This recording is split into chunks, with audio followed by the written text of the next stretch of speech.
All right, new episode of Jung Naiv. I have a new guest. Who are you? I am Canadian historian Quinn Slobodian. What do you do in Berlin? We are here, myself and my co-author Ben Tarnoff, to kick off our recently published book, Muskismus. Is that the English title? That is the German translation of the English title. Muskismus. Well, what's the English version? Muskism? English is Muskism. All right. Le Muskisme, later from Le Seuil in French. All right. Yeah.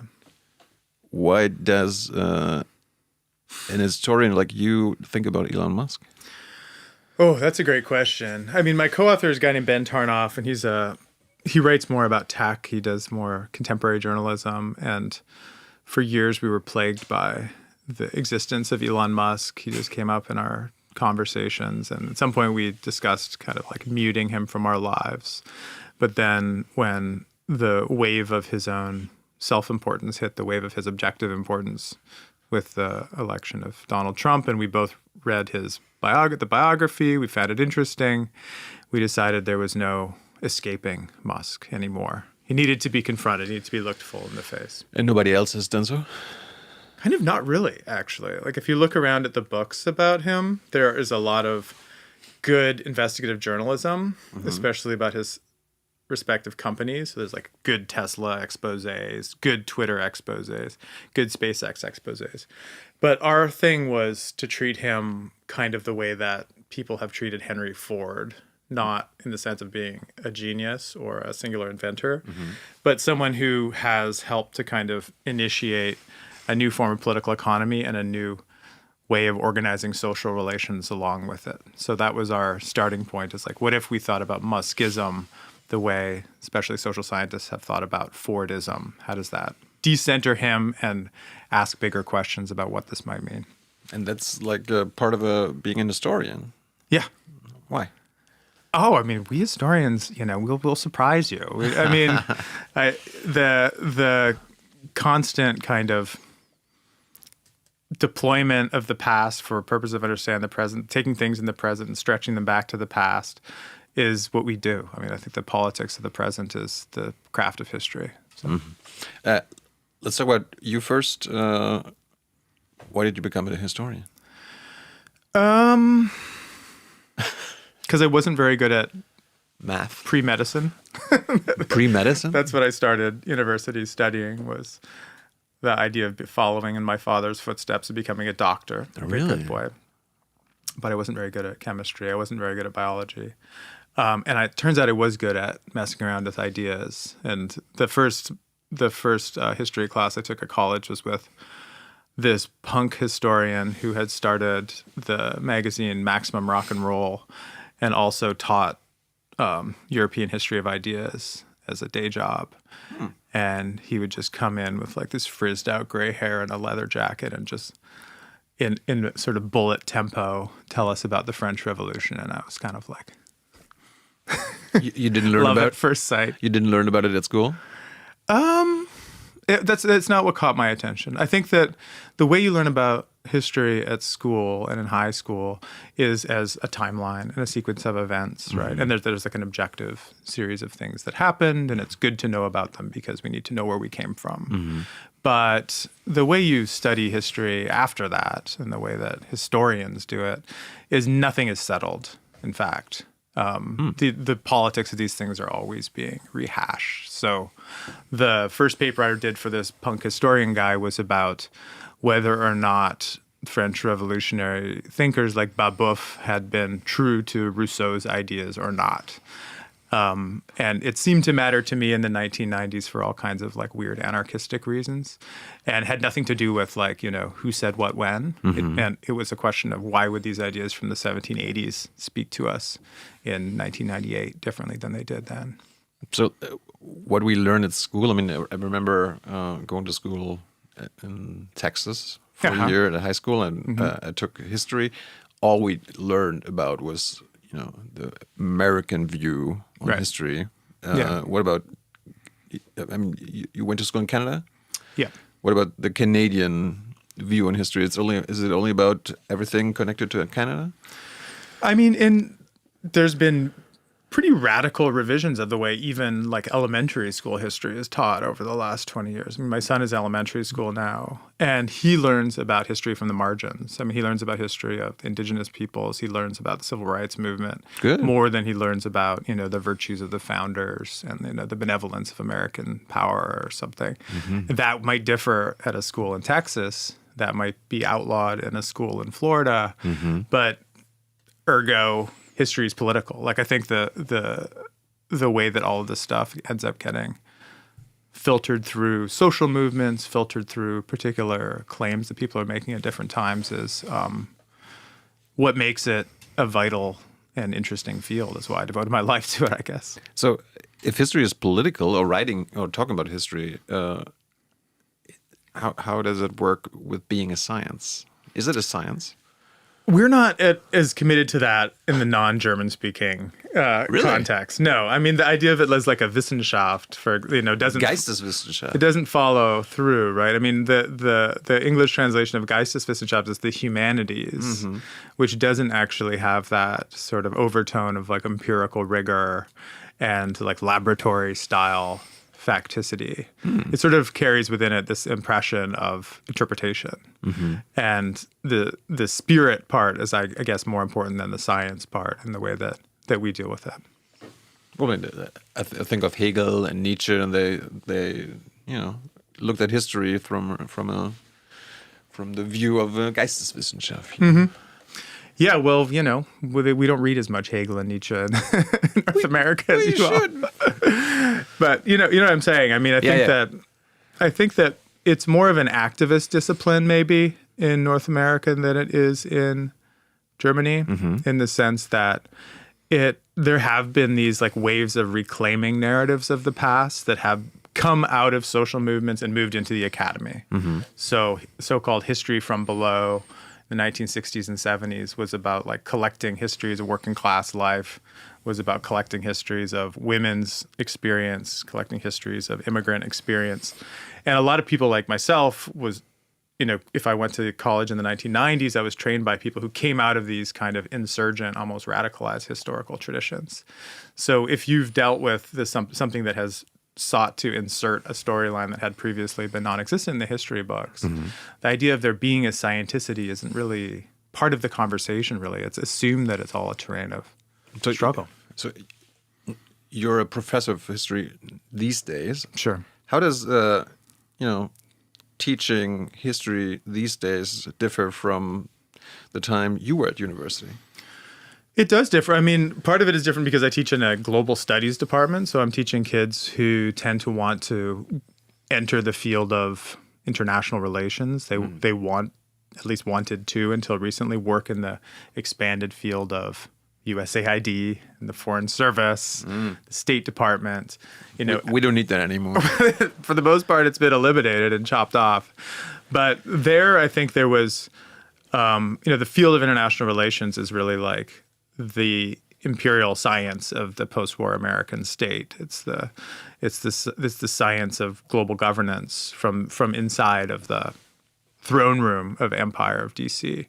So in that case, what they're getting in many of their other classes and readings, I kind of need to work against. So I need to maybe remind them of the importance of viewpoints from beyond the United States, remind them of the importance of decolonization movements, remind them of things that have tended not to be part of the mainline American tradition. So are they receptive to this?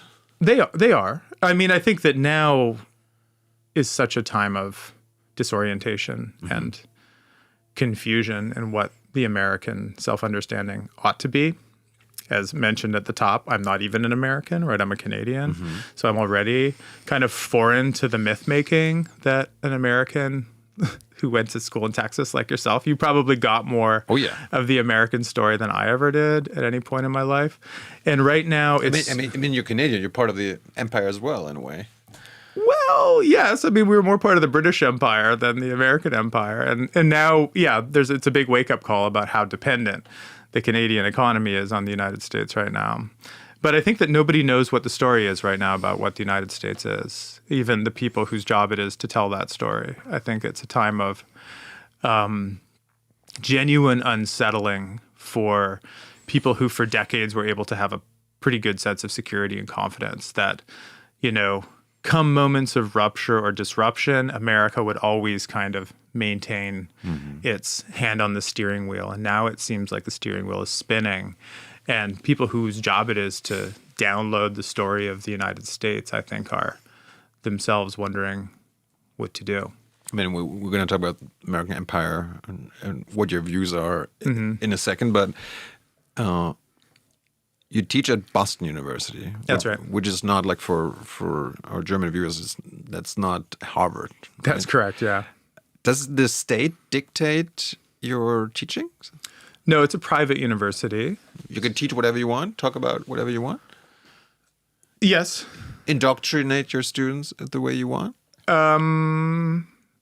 Well, I'm trying to think. I mean, because now we've sort of had to become aware of new constraints. So, for example, the school does rely heavily on federal funding, like all large private research universities do. It takes money from the National Science Foundation, money from the National Institute of Health, National Endowment for the Humanities at an individual level. And also there's a lot of federal scholarships for students who then end up going to private universities. So there are levers that the federal government has to exert control and influence, even over private universities. So, for example, now it's become against the law to discriminate, quote unquote, on the basis of race in the course of letting in a new incoming class, right? So even private universities like MIT or Harvard are having their files of admissions poured over and looked at because should they appear to be, showing preference for Black students, for example, then they are liable to lose that funding or else be charged sort of criminally for that action. So there are those kind of levers, but for the most part, the day-to-day curriculum is entirely in the hands of professors in the university. That's good. Are your students affected what the Trump administration is doing these days? Or like, is your university affected? I mean, we hear about pressure on Harvard and other big schools. Yeah, I mean, it's disproportionately been aimed at the top most important elite universities, Harvard in particular, right? It's become this kind of like grudge match between Trump and Harvard. It's the thing that has a certain level of like brand recognition that I think he honestly envies, and it's something that he feels like he needs to exert his power over. And practically speaking, a lot of the kind of ruling class of the United States does go through the doors of Harvard University and Harvard Business School and Harvard Kennedy School. So it has a very important role in producing the ruling elite in the United States that other universities don't have. So partially just because I think that, Trump doesn't have much of a intellectual capacity, so I think he can only think of a couple of universities at once, and Harvard is the one he can remember. And also because from a structural point of view, Harvard is more important than the other ones. That most of us, in the second and third tier are kind of far from the target. So we don't... So far, although it must be said that it seems like the height of their anger at the universities has sort of subsided. I mean, it was last year was really when all cylinders were, firing, trying to take out the universities. And since then, they've moved on to other crises and other fixations, mostly to do with immigration. But it could always come back. It could always come back. Yeah, no, I mean, the news cycle is daily, and it needs to be fought for from day to day. So I think one never knows which twist the reality television show of American politics will take. But I think that, structurally, the two biggest things besides cutting funding have been targeting foreign students, making it harder for foreign students to get visas to come and study, creating a sense of concern on their part about the kind of things they're saying on social media, especially.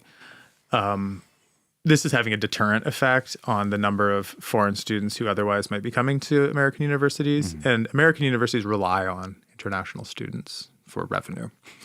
There's a demographic cliff. There aren't as many incoming teenagers anymore being produced homegrown, so to speak. So they really need international students to just pay the bills. And if they all stop coming, then it will be real, budget time for universities. How many foreign students do you have?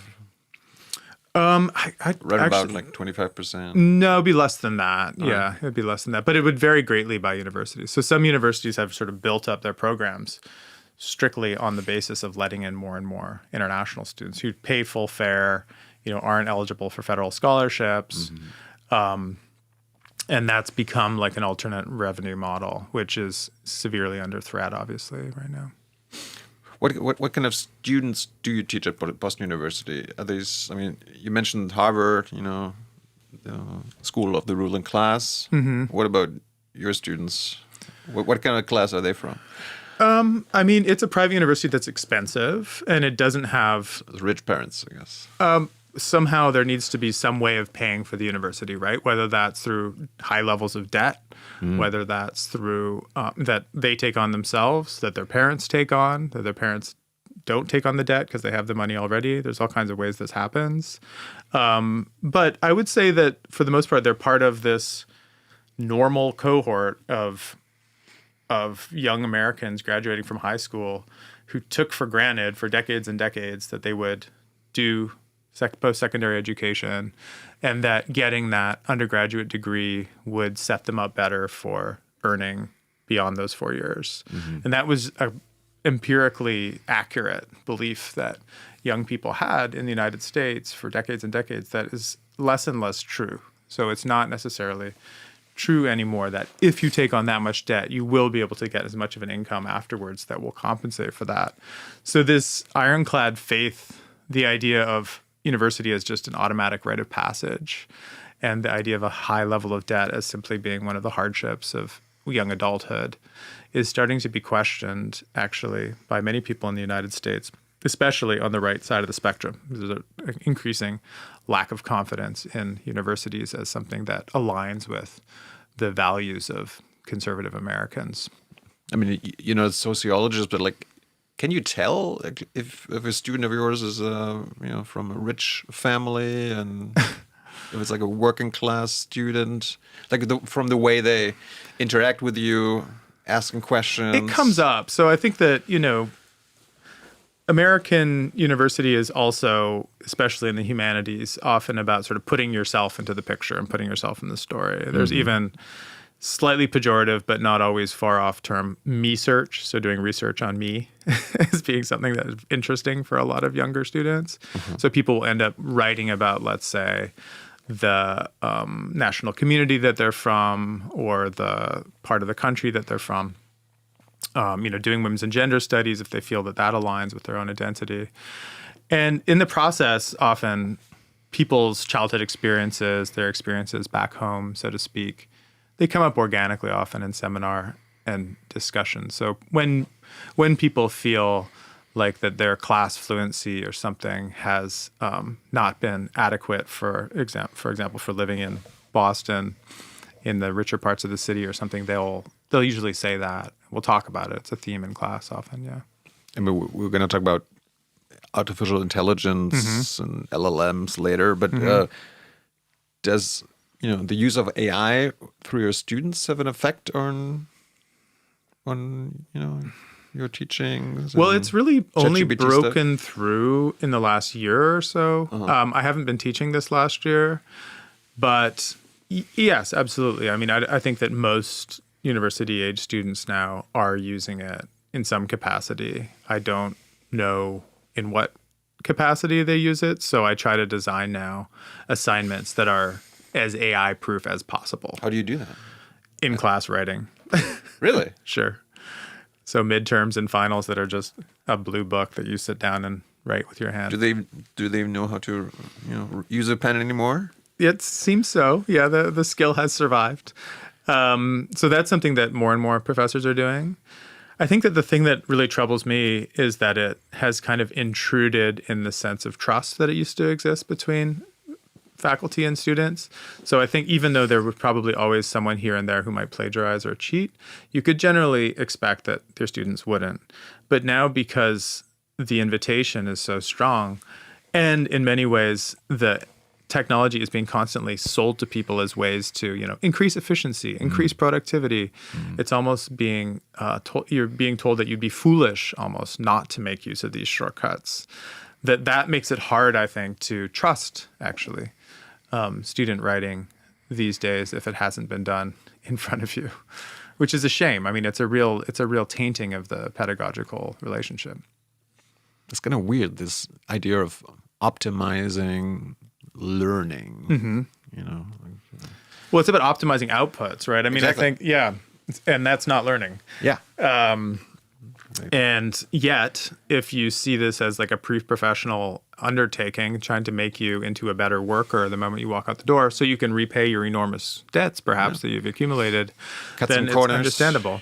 I mean, if you watch anything on YouTube, probably if someone watches this and an ad pops up, it'll show someone, like grabbing a coffee, like running for the bus, hopping on, pulling out their phone and saying like, oh crap, like the meeting's at 10 a.m. And then hitting Google Gemini or Copilot and it just goes and it creates like the PowerPoint for you. It's like, phew, and you hop off the bus smiling and walk into work, right? That's the content that they see preached to them. So once you're told that, and then a professor says, no, learning is hard, it's strenuous, it requires like cogitation, like no shortcuts. He just looks like a fool, right? He's from a different time, which maybe we are. Back to like the topic of teaching history. I mean, the American right, they seem to be afraid of, let's call it critical race theory. That's part of, teaching history as well, right? Are you allowed to teach critical race theory? Well, again, like given the fact that I'm at a private university and there isn't constant oversight over the content that's taught in the curricula, then yes. If I was teaching at a public university in Florida, then no, absolutely not. No, or Texas, the curricula would have to be approved in advance. And if you had certain, inflammatory red flag words like that, then that would be cause for revision of the syllabus.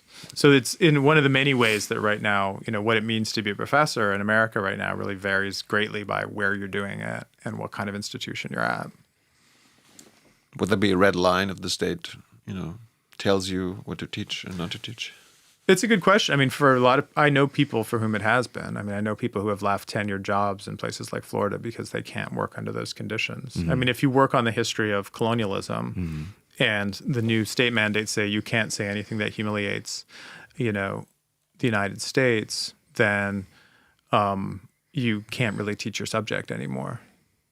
I mean, back to Harvard, as you said, like it's a lead school for the reproduction of the ruling class, as Adam Tooze said here. It's one of its functions. It has many, but I would say, yeah. Could another function be the Harvard and other elite schools producing our understanding of history? Yeah, I mean, that's why I wouldn't just sort of too bluntly describe it as mechanically just reproducing, an affirmation for the American self-mythologization. In fact, but what I mean, like the ruling class has probably a different interest in understanding history and understanding imperialism, capitalism, colonialism than the non-ruling class. Yeah. I mean, I think that if you think about like what Nancy Fraser called progressive neoliberalism, right? If you think about there being a kind of one ideological option in the United States was where you could leave much of the profit-making model intact. You could leave much of the inequality and the lack of redistribution intact. But you would overlay that with a real confrontation with the reality of, let's say, racial inequality, racial injustice, gender injustice in the country. And so somehow combine like a rapacious, unequal economic system with new narratives that actually acknowledge histories of racism, histories of slavery, then that is the kind of tenuous equilibrium that had been worked out under like the Obama years, for example. And the kind of history that people at Harvard tend to be producing is very critical, right? I mean, there's some of the best historians of slavery. I know you interviewed Sven Beckert here the other day, right? A very critical historian of capitalism. You have largely left-wing progressive historians doing their thing there. And I guess if you wanted to criticize them, it wouldn't be so much, are they simply reproducing the worst version of American capitalism? Because they aren't really. But are they, even against themselves, against their own intentions, helping to produce a version of capitalism that acts as kind of an alibi for much of the persistent injustice? And I think that's, if you're someone like myself, you teach at a school that costs $80,000 a year for students, and you're trying to teach them critically in class, how far are you actually going, right? Like, are you actually striking at the root? You tell me. No. I would say no. No, I think that there's a certain amount of complicity to be part of at any level that form of, radically unequal system creation. Back to your life. You were born in Edmonton, Alberta. That's true. 78. Yep. Have you lived in Canada all your life? No, actually. Well, we moved from Alberta to... Your family was a family of doctors? My father's a doctor, yeah. And so he was in medical school when we were in Alberta. Okay. And then we moved to an island off of the island of Vancouver Island, so on the Pacific coast. And we're living in a very small island called Alert Bay that is half a native reservation. And so my dad was the doctor in the community clinic on the First Nations reservation on the island. Wow. Yeah.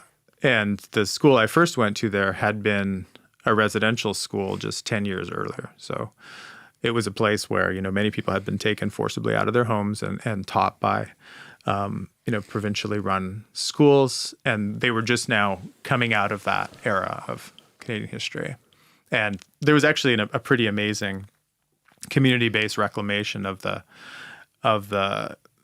cultural and artistic artifacts. So all the masks and the regalia for the potlatches that had been held, in some cases actually here in Berlin, were being brought back to the island and the area and being placed in curated displays by the community themselves. So it was one of the first places where Indigenous communities became the curators of their own culture.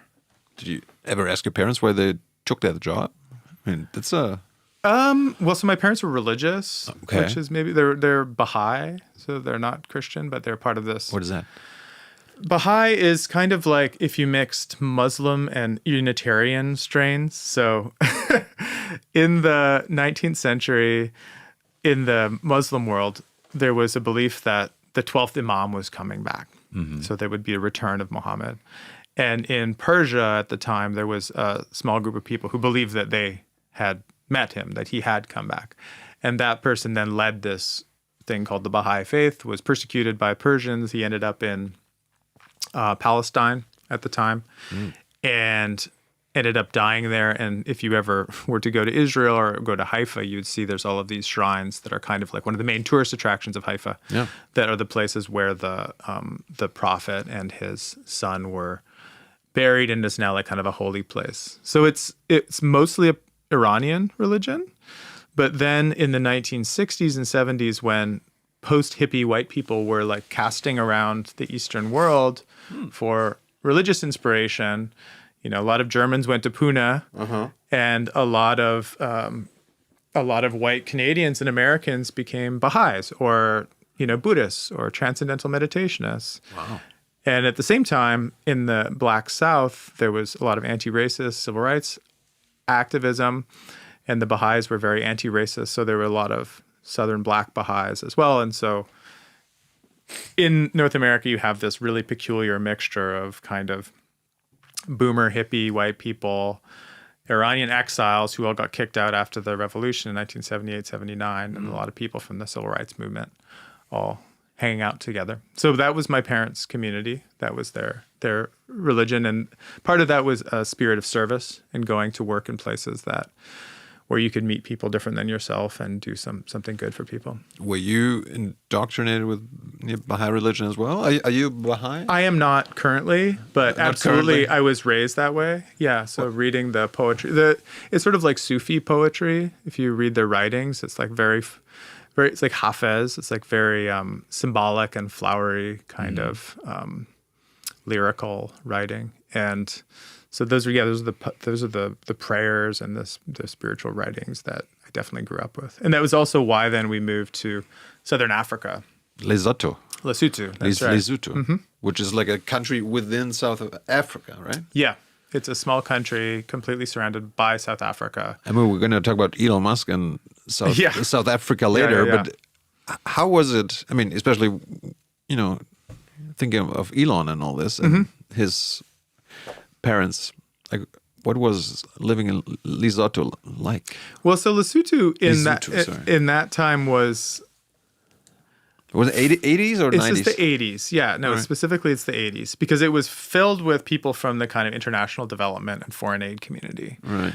Why? Because it was the middle of apartheid South Africa. And it was a place where people thought, okay, here's like a contained sort of like a laboratory where if we can't, help modernize this small nation, then what are we good for? So there was US aid there. There were Germans there. There were Danes there. There were Indians there. And those were all my friends, in fact, at the time, as well as people who were from there. So there were all kinds of efforts to, create local handicraft industries, to create more equitable women-based cooperatives. But meanwhile, all the men were actually making their money by crossing the border into South Africa and working in the mines. Wow. So there's actually a famous book about the anthropology of development called The Anti-Politics Machine by a guy named James Ferguson. And it's about Lesotho. He was there when I was there. He's like, basically, this is why development economics doesn't work, because it has a blind spot for politics. It just sees territory, resources, manpower, and tries to organize it without realizing, oh no, it's in this island. It's only an island in a sea of retrograde apartheid, and you can't treat countries like islands. Like they're always in like a larger milieu and ecosystem beyond them that conditions what's possible. But so my parents were there as part of kind of the Canadian development world. My dad was in the Lesotho Flying Doctor Service, so he was flying in a little Cessna up to the mountains. It's a very mountainous country. Okay. To service clinics up in the remote areas. Was Lesotho like? Did it have an apartheid regime as well? No, that was the whole thing. So Okay, it was a post-colonial former British nation, but black-led, black majority government. Democratic until the time we were there when they had their first coup. Ooh. And it's been kind of a series of quasi-military governments ever since, which is also why the kind of romance that the foreign aid community had with Lesotho in the 80s started to kind of fade.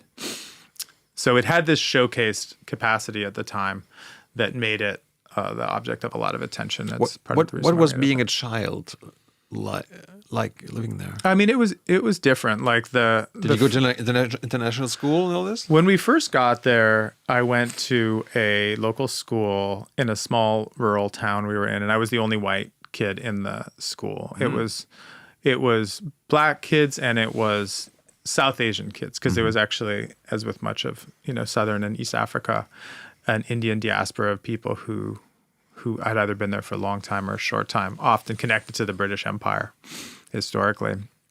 So that was a different experience. What was it like to be the only white kid at a school? What did you learn about the world? I mean, the most jarring experience I had, mostly it was fine. I made friends and I enjoyed it. But the one jarring experience I had was they had used corporal punishment. So they would still, this is third grade, but they would hit kids with wooden rulers across the fingers like this. Fuck. And one time, one of the kids was being punished, and the teacher was saying to them, "Why can't you be more like the white boy?" Meaning me.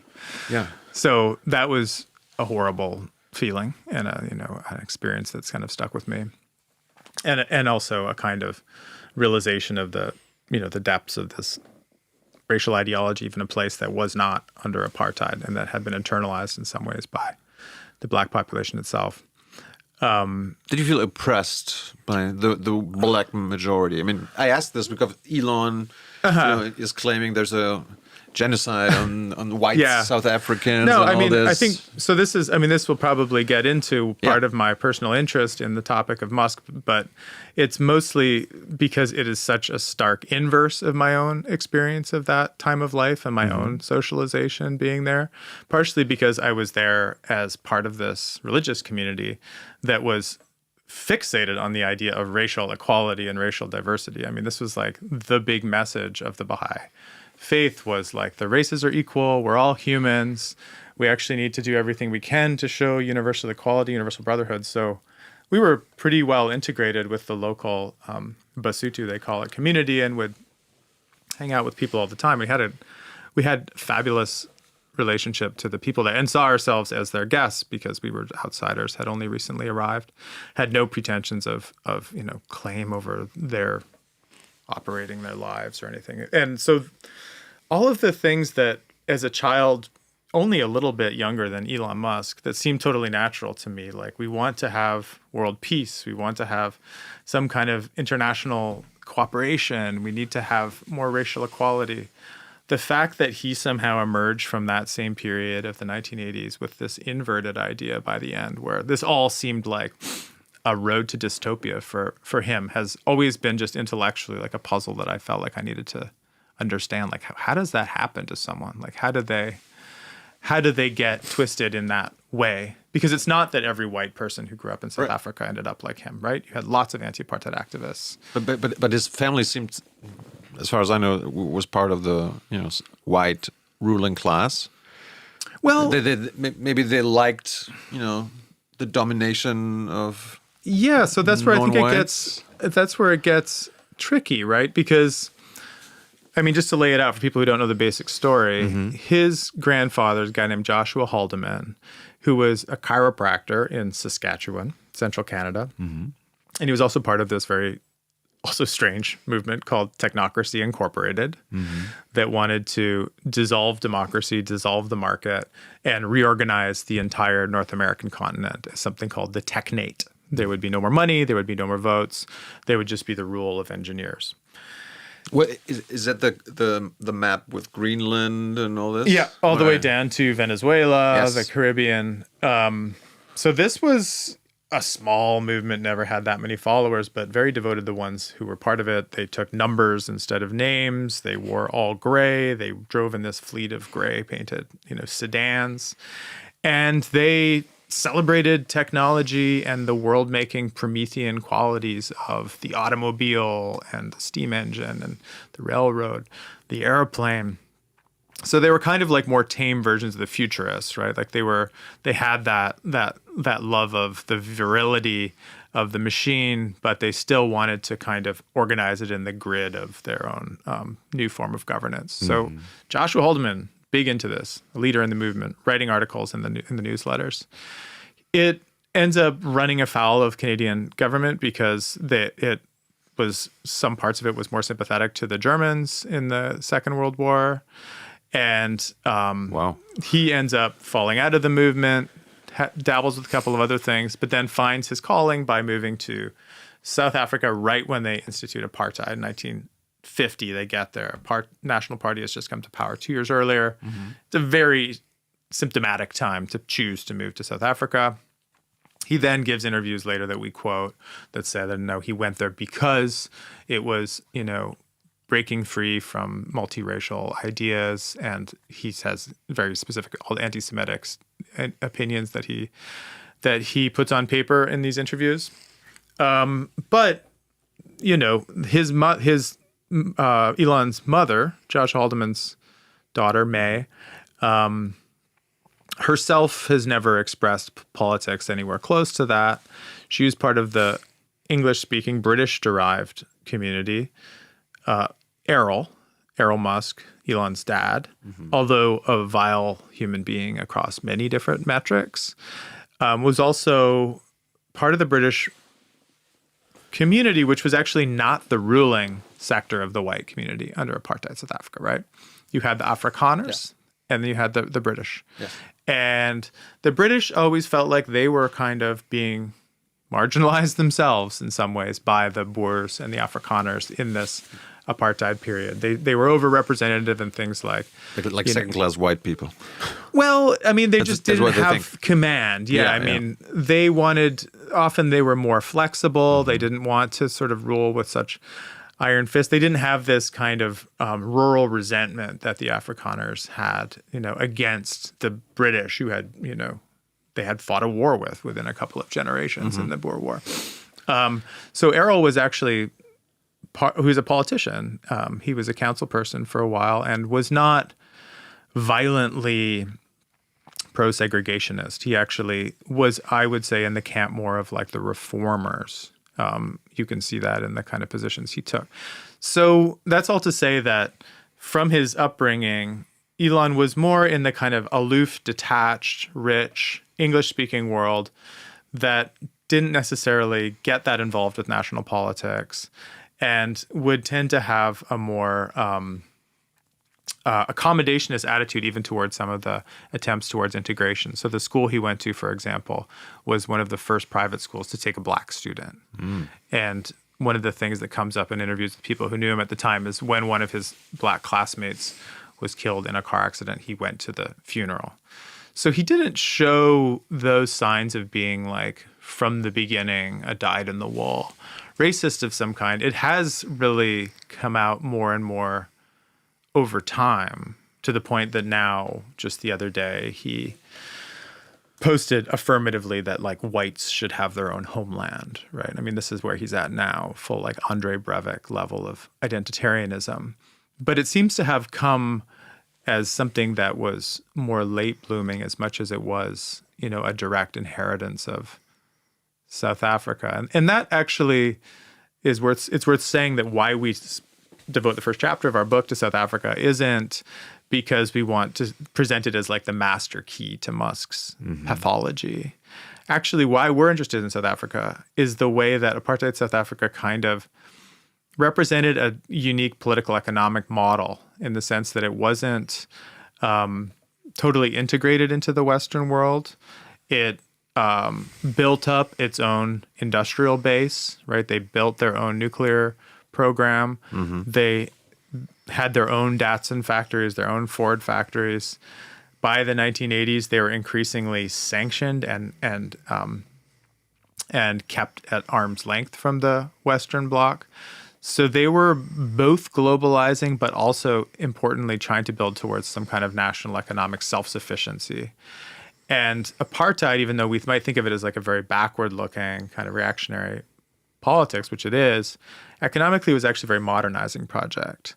So they were using like IBM mainframes to exercise racism more effectively, right? Like to track the black populations, to assign them to the sites where they saw their labor as being needed, to eject them back to homelands when they saw them as not being needed. So they were operating with what we call in the book fortress futurism. And this seems to be a bit of what Musk has taken on.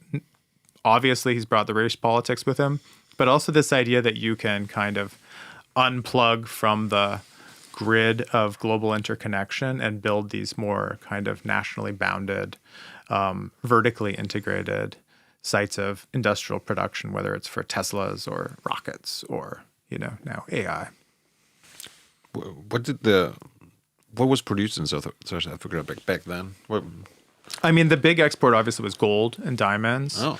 But they had a pretty major auto industry.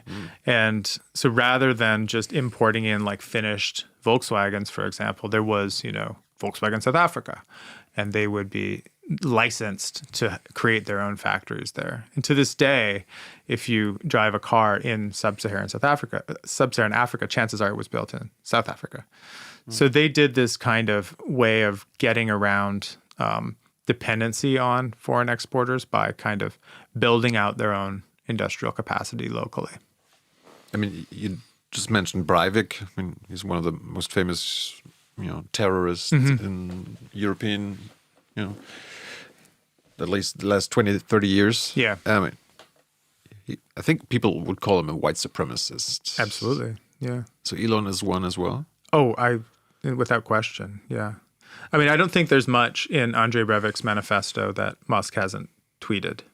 I mean, whether it's about fears of demographic swamping of white people by non-white people, whether it's Islamophobic ranting, whether it's the calls for the need for preemptive or retaliatory violence, which he did, for example, in public in the Unite the Kingdom rally.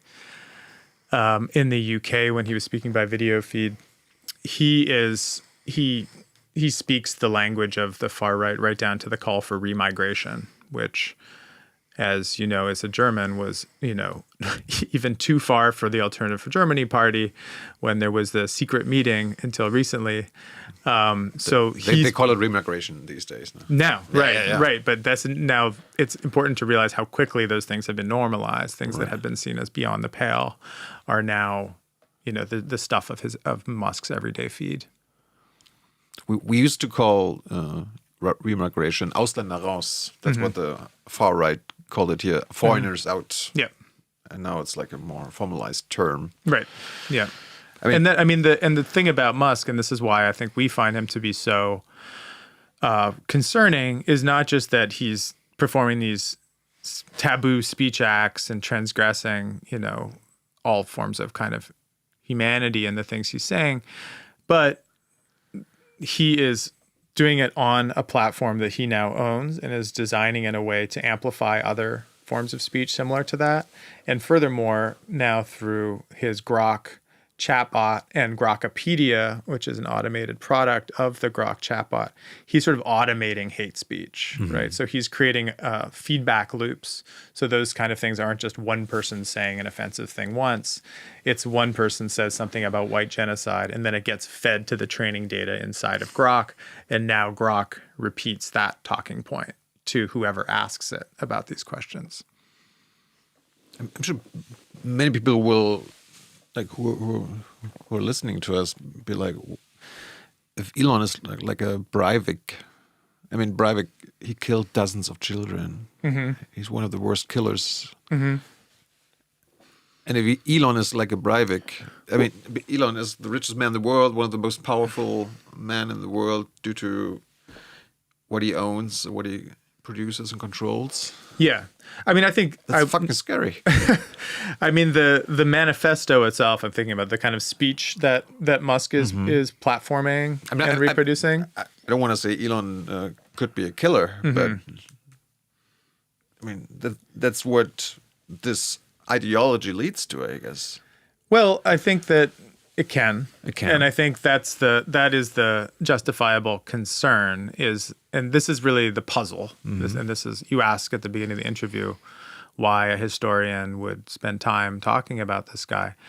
Well, I think it is a world historical puzzle how someone can repeatedly trample over taboos that were long since seen as kind of inviolable, can stumble from one apparent business catastrophe to another, and yet be rewarded so hugely in the way he is, right? To become not a pariah for it, but instead to become the wealthiest man that's ever existed, on the brink of doing an IPO of a company that will be the biggest IPO of any company that's ever gone public. The SpaceX one?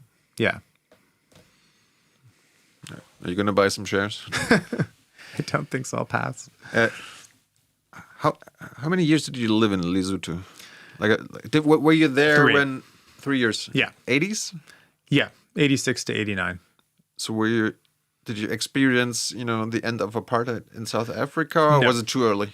It was too early. We traveled through South Africa, so we experienced apartheid, traveling with black friends and seeing the way that they were treated by white people and the places they were not allowed to go. We stopped at gas stations and things like that.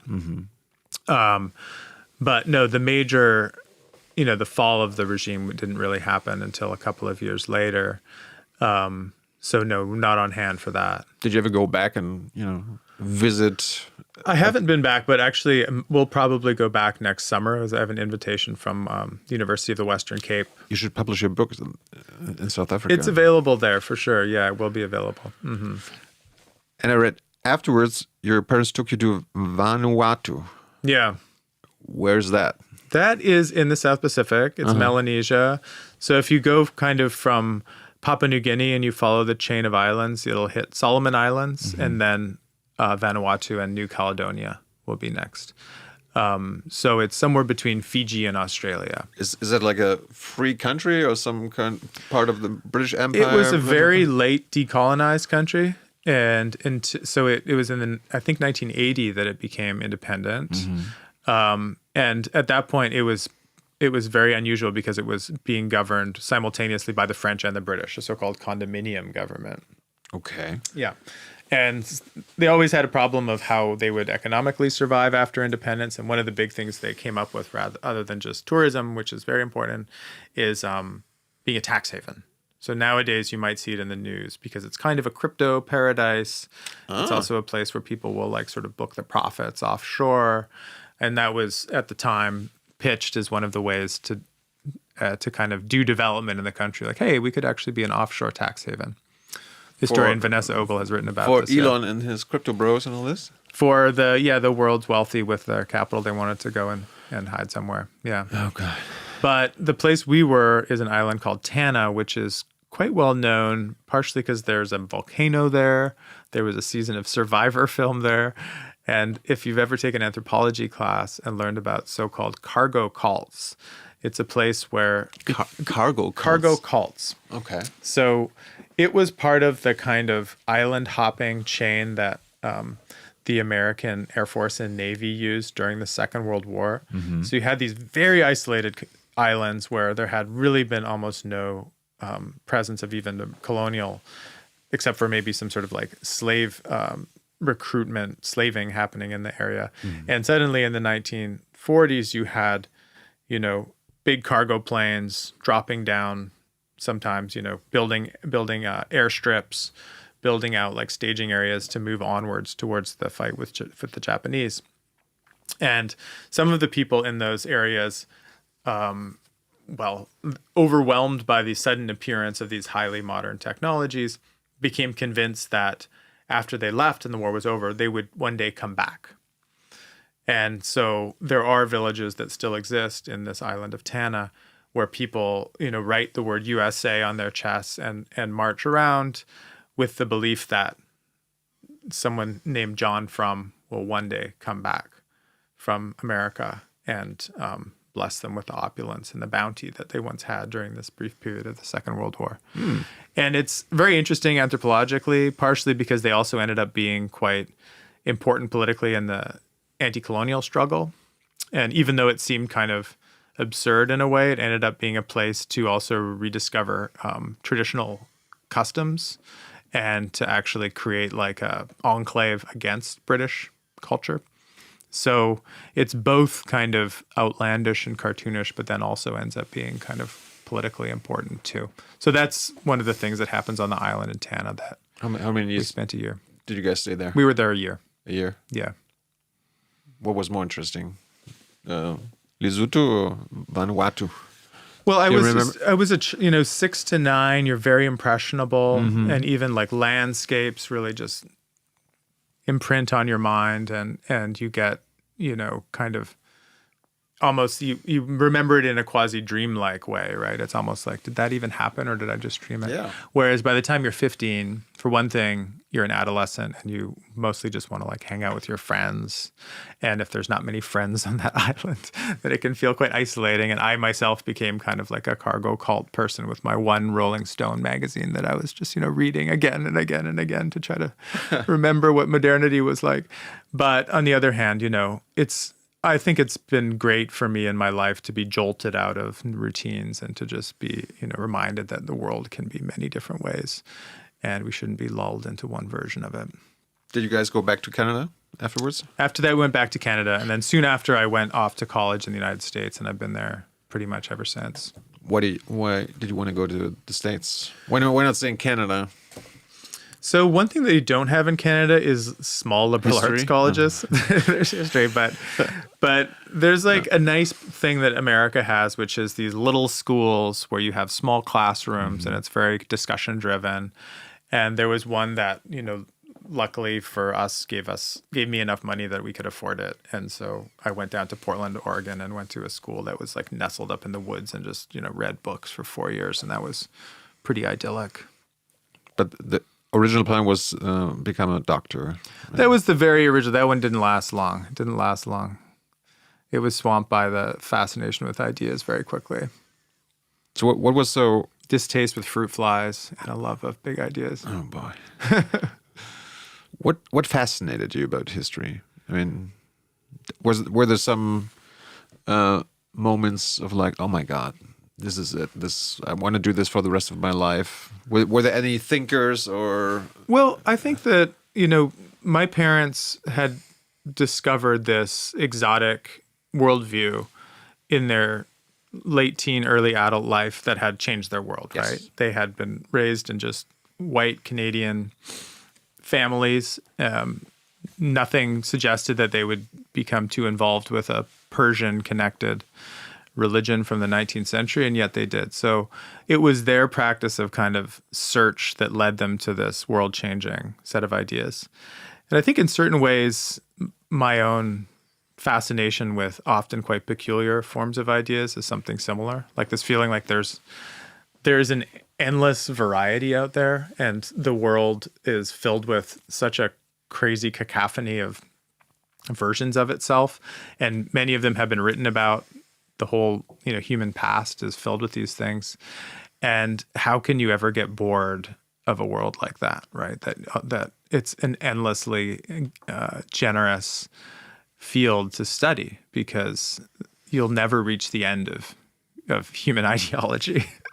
And for some people that might be overwhelming and they want to run in the opposite direction and find like hard truth in the face of it. But I have the opposite reaction. I think I'm just like, what do you got? Like, how far does the imagination go? Like, how strange can you get? Like, let's get all the way to the end of it. When did you realize that you can become a professor and stay in the academics? I mean,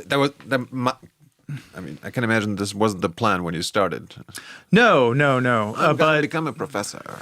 No, I didn't. I wasn't sure that early. I mean, I went off to, I went to college, and then when I was done, I think I didn't necessarily want to continue with university. I went and worked for actually a community urban planning organization for a while. But then, sucked back into the books and applied to a bunch of graduate schools and got into it. And at that time, in the early 2000s, there were a lot of professorships. So it was pretty sure that if you got a PhD, that you'd be able to walk into a tenure track professorship. That was then, this is now. It's not like that anymore at all. Okay. But if you just look at the creation of new professorships in America, then they were really going in a vertical direction in the late 1990s and early 2000s. Universities were growing. And now they're going in the opposite direction. Enrollments are falling.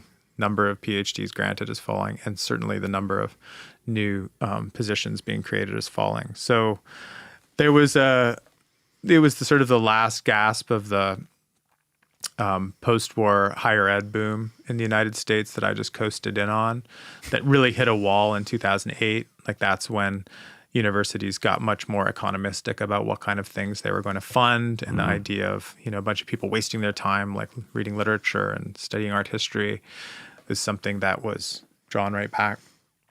And a lot of those positions were either eliminated or allowed to die when people retired. And some of it can be explained through political economy, that a lot of the people who had gotten rich in finance in the 1990s joined the boards of universities in the early 2000s. And then they started making choices, that fed back into the practice of the schools themselves, where then they looked at the offerings and said, like, what are we doing teaching all of this bullshit anyway, philosophy? Yeah. Like, let's get serious. Put money into, like, engineering. Put it into computer science. When did humanities and philosophy ever help our corporations, huh? Exactly. It's counterproductive. And it's actually one of the arguments that's been made about why universities were so repressive towards speech in the last few years, too, because these are more and more the governance bodies that sit above the universities, even above the presidents, are people coming from corporate spaces where they just see that kind of thing as like worker insubordination. Like, why are these people complaining? They should be happy. What do they want from us? So the choking out of the university as a free space of inquiry is partially, I think, a victim of this creation of a new class of elites out of corporate and financial world. and the devaluing of other kinds of prestige. I mean, you mentioned that you've been out of, your teaching job for a year, but I mean, when talking about repression of speech and assembly, I mean, we saw it all over the United States at college campuses, especially when it comes to the war in Gaza. What was the situation at Boston University? I mean, the wars has been going on for 2.5 years. I mean, this is one of the cases. And you write about genocide in Gaza as well, so I was wondering. Yeah, I mean, that is one of the cases where I think, like, the intense amount of concentration on a few universities, like Columbia and Harvard, has, led to some lack of understanding about what's happening in other university campuses. Because on my campus, there was some disagreement at the student level between student groups who felt like their position wasn't being adequately recognized, or one side of the conflict was being emphasized over another. So there wasn't exactly perfect harmony. But there was, I think, the usual kind of clash of opinion that one would hope for, actually, at a university. And in my department specifically, there's now been 3 years of a very large conference on the history of the anti-Zionist Jewish left, which, led by a Jewish colleague of mine, shows the kind of breadth and diversity of Jewish politics in the United States, and tries to break the one-to-one conflation of, Jewish American life with support for Israel, no matter what, because that's actually a false conflation. There's a lot of constructive, familial critique and sometimes violent disagreement between the outright supporters of Israel under all conditions, and then the Jewish community, which often feels very differently about how their interests should be represented. So that, I think, actually has been, at least at my university, a place that it's been reassuring for the resilience and the vibrancy of those conversations. So it doesn't sound like a lot of repression. No, I mean, not specifically on our college campus, no. That's good. Yeah. Did you read the review of your book in Frankfurter Allgemeine Zeitung? I did see that, yeah. They loved your book on Musk, but they hated that you talked about genocide in Gaza. Yeah. How dare you? Well, apparently it was just us signaling to our Jacobin in-group, is what they said. Yeah, well, they can take it up with the International Criminal Court. Well, like Gaza and, German participation and, the likely genocide, it's a taboo. Yeah, no, I understand that. Yeah, so. But it seems to be okay if some people say it. I mean, they're a taboo for the ruling class. Yeah, but if it's coming from the right, strangely enough, it seems to be almost more permissible. Like there was just this event in Schloss Elmau. I don't know if you heard about it, with Curtis Yarvin, who is a very far right intellectual of sorts, has been posting about how Hitler is a genius, and yet was still hosted at this gathering of intellectuals. What kind of intellectuals were there? You can read about it. Really? Yeah. Jesus. But this was in the spirit of the clash of opinions, which itself I think is a good thing to do with limits.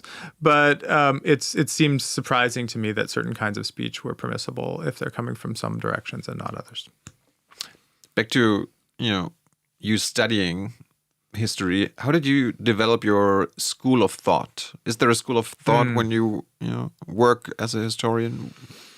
And if so, what kind of thought is it? Yeah, it's a good question. I mean, a lot of other social scientists get really annoyed with historians because we seem to be very loosey-goosey and we don't seem to be that systematic. Like we kind of follow our vibes and instincts, which they're like, you can't just follow vibes and instincts. Like we need to have some kind of ground rules here.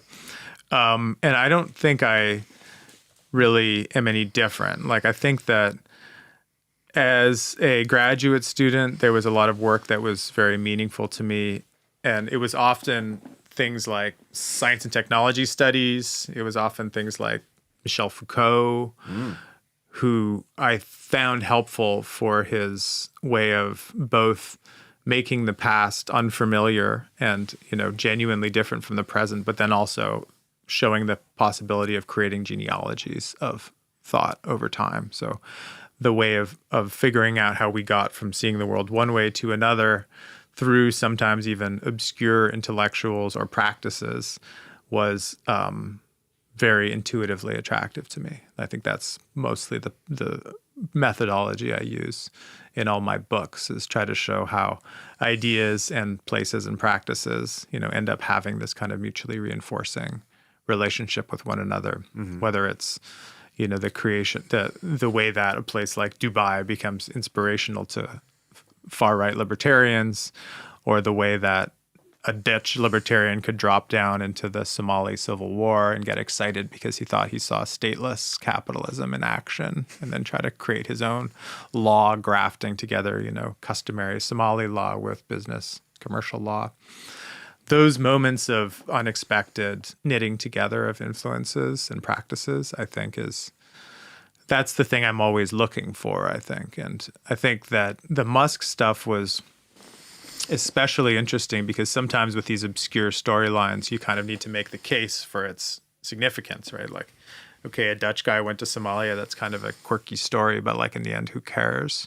But the problem with Musk is everything he does is momentous in some way, right? Like, it moves markets. It affects people's pensions. It affects people's abilities to express themselves. It often affects people's faith in something like, an green transition. He has this unfortunate energy that moves through all of his actions, regardless of how well thought through they are, or how reckless, or ultimately even how destructive. And that's, as an intellectual, to do the intellectual history, or even attempt to, of someone with that much real world political power and political economic power is a slippery but also intriguing kind of prospect.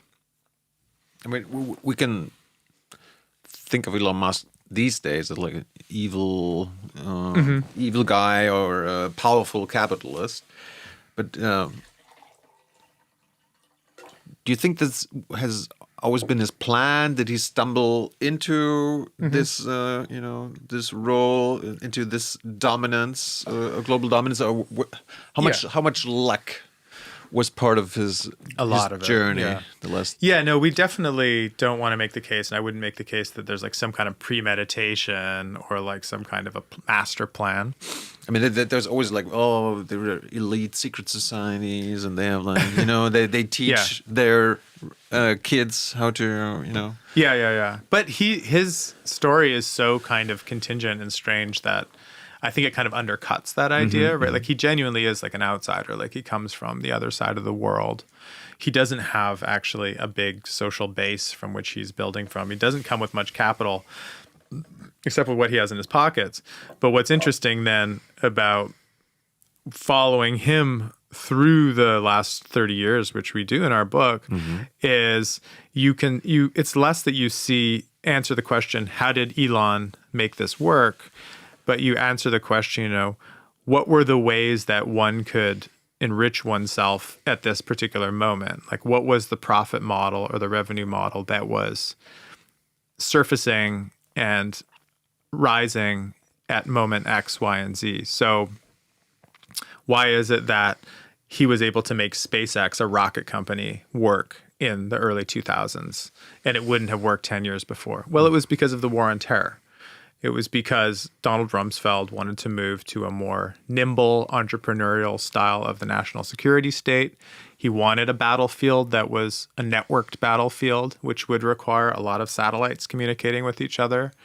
And Musk was then there with good fortune, with a sense of insight, to offer that technology. Because the American government didn't want to do it via NASA? Well, that, but also the very practice of like conducting war was being rethought along this idea of, more war from a distance, less boots on the ground, so more remote technology, and more use of the new technology of GPS to be able to create a kind of, replication of the battlefield virtually or digitally, which then you could intervene onto from a great distance, either through ballistic missiles and communicating through the new very small satellites that Musk ended up then really perfecting with SpaceX, the low Earth orbit satellites, which don't sit way up in space and follow the Earth, but they move around constantly around the Earth. And that's a technology that had been experimented with, but it's only with Starlink that now you have the low Earth orbit space is being effectively used by military. So this is a kind of a thing where if you want to get rich in the early 2000s, plug into the national security state, do the war on terror. You want to get rich 6 years later, 2008, then sell the idea of breaking dependency on foreign oil. Yeah. Sell the idea of linking bailouts of the auto companies during the global financial crisis with the electrification of the auto sector. And then boom, he's there and able to do that. It's not that he sat in his, dorm room in the University of Pennsylvania in 2005 and saw what was going to happen over the last 35 years, but he was able to, and that's one of our big points, to plug into the state specifically and give the state what it wanted at different points. It's kind of the opposite of libertarianism, really. But was he just following the news and saw what was happening? Did he have some good friends, a group of friends who thought the same way? Like, do you know? It's a bit of both. Like, I think that the Silicon Valley world is one where the idea of exciting ideas and investable ideas and are very closely related to each other, right? So the very model of venture capital implies that if you can tell a good story and you can conjure up a vision of the future that is persuasive, then it will be monetizable, right? You will not have to ask yourself abstractly, was that a good version of the future? You will know because it will have a dollar value. Venture capital will say, here it is. That's how much money you get for your idea, and that's how much you'll get for your next round of funding if you make progress.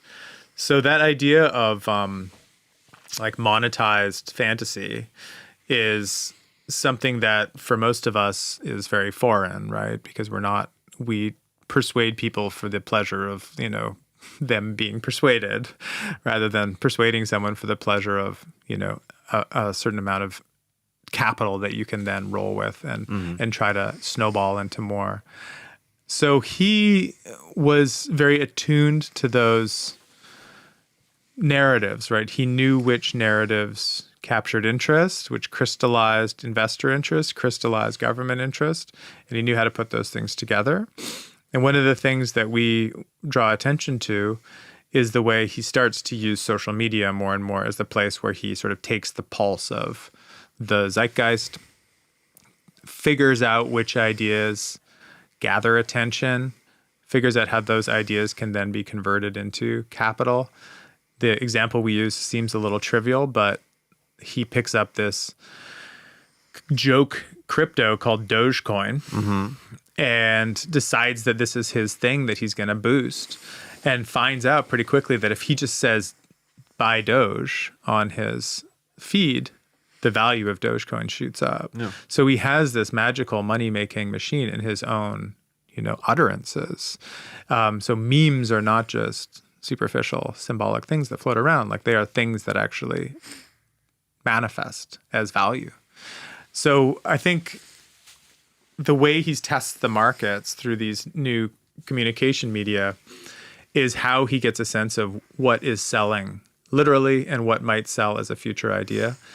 And it often leads him to then really outlandish promises, right? I mean, right now, the value of Tesla is not really based on how many Teslas are being sold, because the number is going down. More BYD than Tesla being bought in Europe right now. People are valuing Tesla stocks still super, super high because he's convinced people that within 10 years, there'll be 100 billion humanoid robots walking around on the planet. He hasn't made one functioning humanoid robot yet. There is no commercial prototype for the Optimus. And yet, because of his ability to kind of, use his hand to kind of test the soft parts of popular gullibility, investor wish fulfillment, he's able to then translate those things into value, which is an extraordinary ability to read popular desires and turn those into material reality. So that is something that he has as an intuition that is not about intellectually understanding growing market sectors and has nothing to do with return on investment in a normal way or equity to earnings ratio and things like that. I'm not really sure if creating humanoid robots that take over the world or the workforce can be considered a popular desire, maybe among the ruling class, maybe among capitalists or yes, right? But no. I mean, I wouldn't mind letting humanoid robots do everything we don't want to do and just live life free of capitalist society and all this, but I'm not sure that that's what they think, that they want to free the world, free us from enslavement. But I think if you just look at the way that this works materially, right. there are Musk super fans who post at him all day long and who like go to the Tesla fan clubs and SpaceX fan clubs. Outside of that, there are lots more retail investors, people who just have a bit of Tesla stock. They will soon have a bit of SpaceX stock. And maybe don't think one way or another about Tesla and Musk. Then beyond that, though, you have institutional investors. And that's really where wealth is in our economy. And it is where average people, public employees from California to Norway, are actually part of buying Musk's vision. So implicitly, if you have a pension that holds Tesla stock that keeps on rising and you get dividends out of that, you have bought into the vision of 100 billion humanoid robots as the salvation for a future political economy, because that's the only reason why Tesla stock is worth anything, right? So this is not, I think, it's not possible to keep the Musk machine and the value-creating machine siloed off and say, like, this is something that's happening over here for, like, freaks and billionaires. Not at all. No, it is the stuff of mainstream political economy. But these pension funds it's the wealth of the boomer generation of European American. Well, I mean, there are pension funds that are being held in trust for people who will eventually be old and who are maybe not currently old. Right. I mean, that you are yourself paying into these kind of things, like with your contributions to retirement. I'm not sure about that. But I mean, these boomers with their investments, in humanoid robots, they are endangering the future of their kids. Well, so this is where it gets tricky. Yeah, I mean, it's also sovereign wealth funds would be something else to mention there, right? Right. It's something like Norway, Singapore, Dubai. These are whole countries who effectively become backers of Tesla's vision. But this is where the rubber hits the road, I think. Like, the difficulty with the current growth story, which is AI, which is also part of humanoid robots, is it's very hard to sell a kind of persuasive version of the future that makes life better for people if the promises of those technologies actually end up being fulfilled, right? And people are currently unpersuaded on an individual level. If you ask people, do you think AI will make your life more fulfilling? Will it make your work better? People on average say no. And yet, of course, the stocks that are driving growth in the United States that taken alone account for, all you have to do is take Meta and Apple and it's worth more than the whole German stock exchange. Just take two of those and it's worth most of the London Stock Exchange. So these are not, again, just sideshows to the global economy. They are the global political economy. But the story they're telling now is one that says, you have to turn your whole rural area into a space blanketed with data centers that will suck up all of the water from the region and make electricity costs higher. And then will make it impossible to go to university without being tempted to cheat every 5 seconds. So your own learning will ultimately be valueless because everything, even those high-paying coding jobs that your older brother or older cousins were able to get good jobs out of, are also going away. So I think that part of Musk's mania, actually, is about realizing at some deep level that the message-making machine is starting to break down, that he doesn't know what story to tell people about the future to convince them that it's something they should still want. And that's, I think, where the Breivik-style rhetoric comes in. Right. He's decided that maybe he can just red meet the crowd and say, like, the immigrants are coming. Don't you see? Like, the non-white people are coming. Defend your own. Defend the kingdom. Defend the country. Defend the race. Just tapping into just very blunt forms of, right-wing populist breastfeeding in an attempt to, as he sees it, plug into the animal impulses inside of people's brains, because he thinks that the internet has turned us into, this is some of the craziest stuff we get into in the book, into what he calls cybernetic collectives. Mm-hmm. And that doesn't mean we're all becoming Spock-like hyper-rationalists. In fact... Too bad. Yeah. Maybe better. Yeah. But no, actually, the reason why we're all plugged in is because it's satisfying like the baser animal impulses of our brains. So we are on... Being connected or feeling connected? Exactly. So we're on the internet not because we want to enjoy like prefrontal lobe, like rationalizing and reasoning, but because we want to just get like the constant IV drip of, endorphins, attention, affirmation, envy. So that's what he believes. That's what he says and posts about.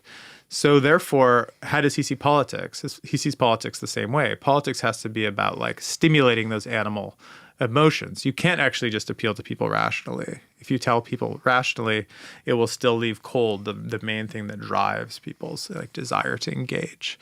So I think his turn to the inflammatory language of the far right is somehow he intuits that that's a way to stir up people's base level animal emotions. And unfortunately, I think for us, it doesn't really work. Not as well as he hopes. I don't think his collaborations with the European far right are actually paying off that well. Not yet. Not yet, but will they? I mean, how much can you talk a language of sovereignty in France or Italy and then bend over backwards to make some freak in Texas happy, right? I mean, like, doesn't it undercut your own message?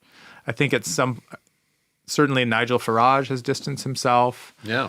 Bardella and Le Pen are not embracing Musk that much. There's an interesting debate, what I gather from my sources, within the German, far-right party, or what many consider fascist party, AfD, where, the current leadership, Alice Weidel and all that, she embraced Musk and she embraced, his help during the last election cycle.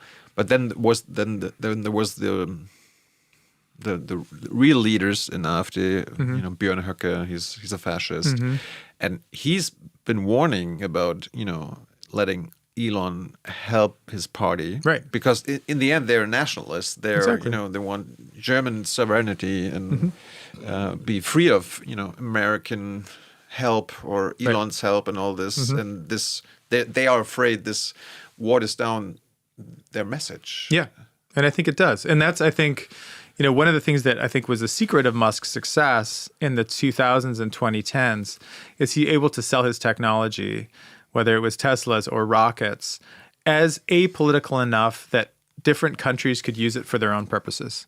So China could set up a gigafactory in Shanghai and make it about building up Chinese greatness, actually, and building out a Chinese EV market.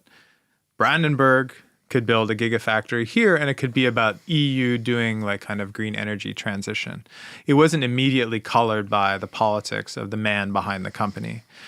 So he was able to allow people to do their own versions of kind of fortress futurism here, there, and everywhere. But now that he is so locked with the MAGA identity, not just the American identity, but a particular American political identity, it's, I think, hard to translate him across national borders that way without bringing with it the burden of his own political associations. So he only has one choice now, which is to like graft himself on so much to this particular part of the American political establishment and then try to make himself indispensable, which right now he's doing in a couple of different ways. It's worth reminding people that just 2 weeks ago, he submitted a request to the FCC in the United States to launch 1 million satellites in low Earth orbit over the next few years. Right now, there's 11,000. He wants to get permission for 1 million, wow, which would be granting him something like a monopoly over low Earth orbit, which in turn, the hope is, would give him monopoly on internet connectivity from low Earth orbit and maybe even cellular as well. Meanwhile, the Golden Dome, which the United States is building out, a kind of Star Wars missile protection system, is becoming heavily reliant on SpaceX technologies too. So Musk used to be modular and reproducible and exportable, but now I feel like Muskism is becoming like this branded in America product, which is probably going to make it hard for him to achieve the kind of global ambitions I think he still has. But then again, we cannot really be sure if this, this old school, fascistic idea of national sovereignty, there's Germany and there's France and then there's the US, and they don't want to be dominated by one another. Maybe that's an idea of the past. Maybe this new kind of fascism is, let's call it like the right version of, fascists of the world unite. We need to save the white race and all this, and that's why we need to overcome our differences and, unite against the woke left and liberal of the world. Well, I think that's definitely his play, right? I mean, his hope is that he can just be the infrastructure for like a reactionary international, right? Like he'll give you the platform, it'll be X. Yes. He'll give you the technology, it will be SpaceX and Starlink. And that then you can build on top of that your own particular national brand of far-right politics. And he will just be the base medium underneath it all.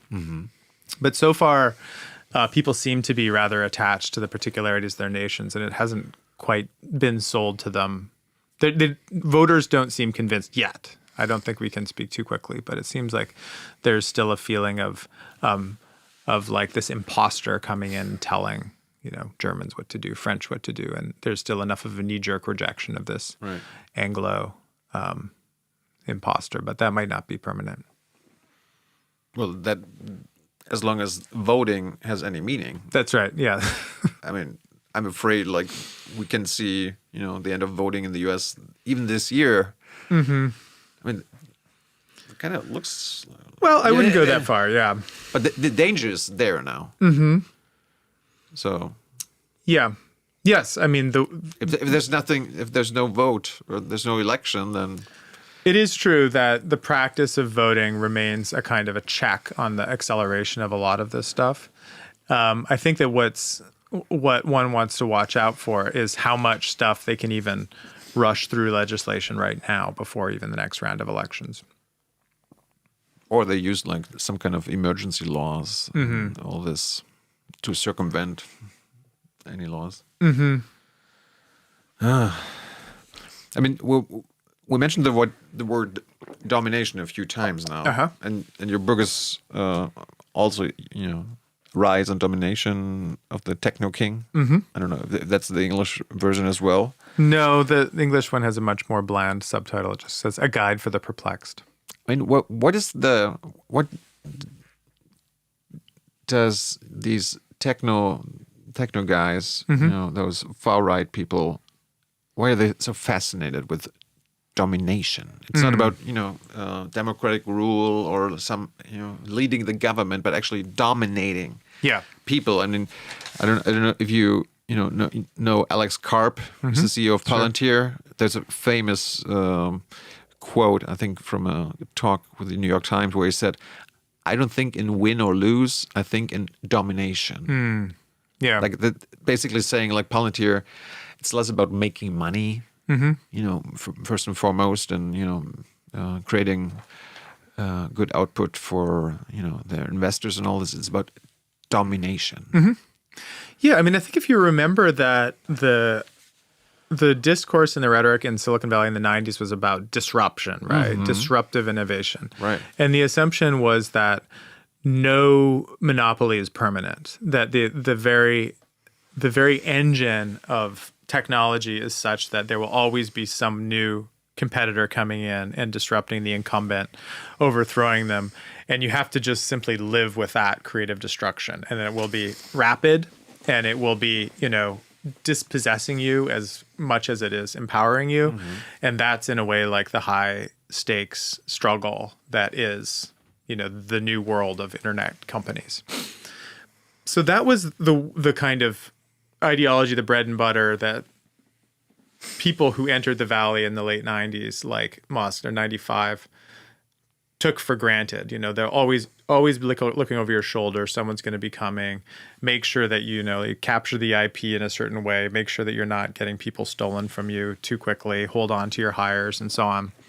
But Peter Thiel, who of course Musk works with at PayPal, they sort of helped launch it in 99, 2000, has a very different philosophy, actually, that we get into a bit in the book.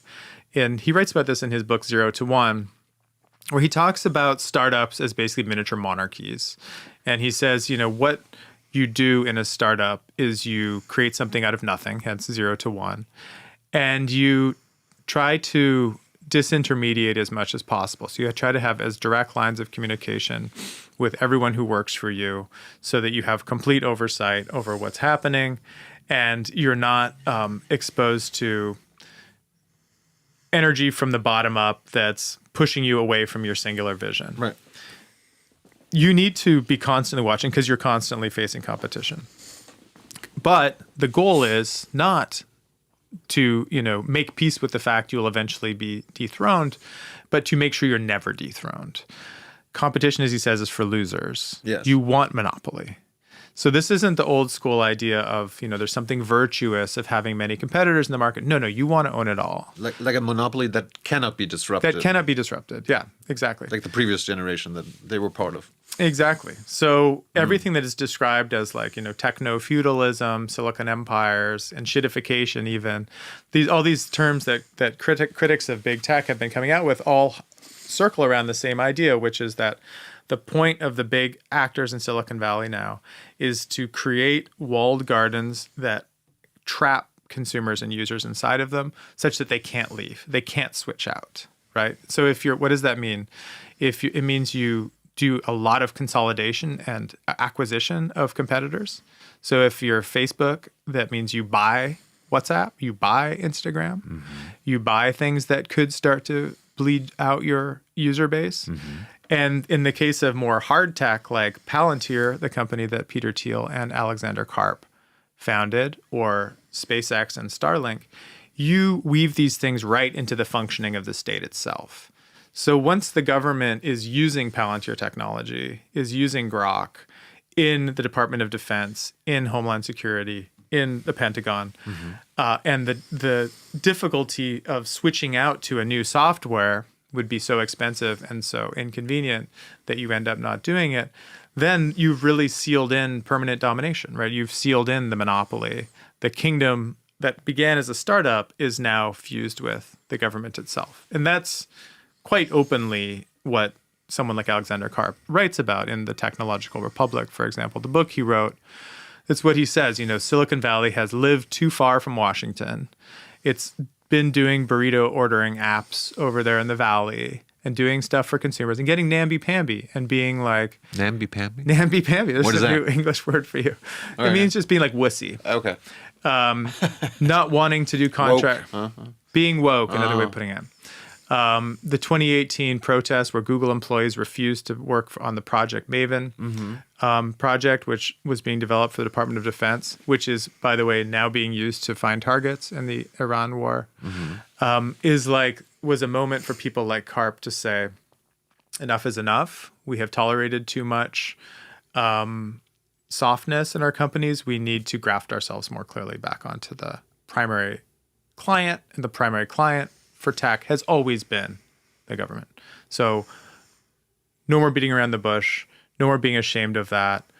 The point is now not to offer really even abundance or convenience, but to offer security in an unsafe world.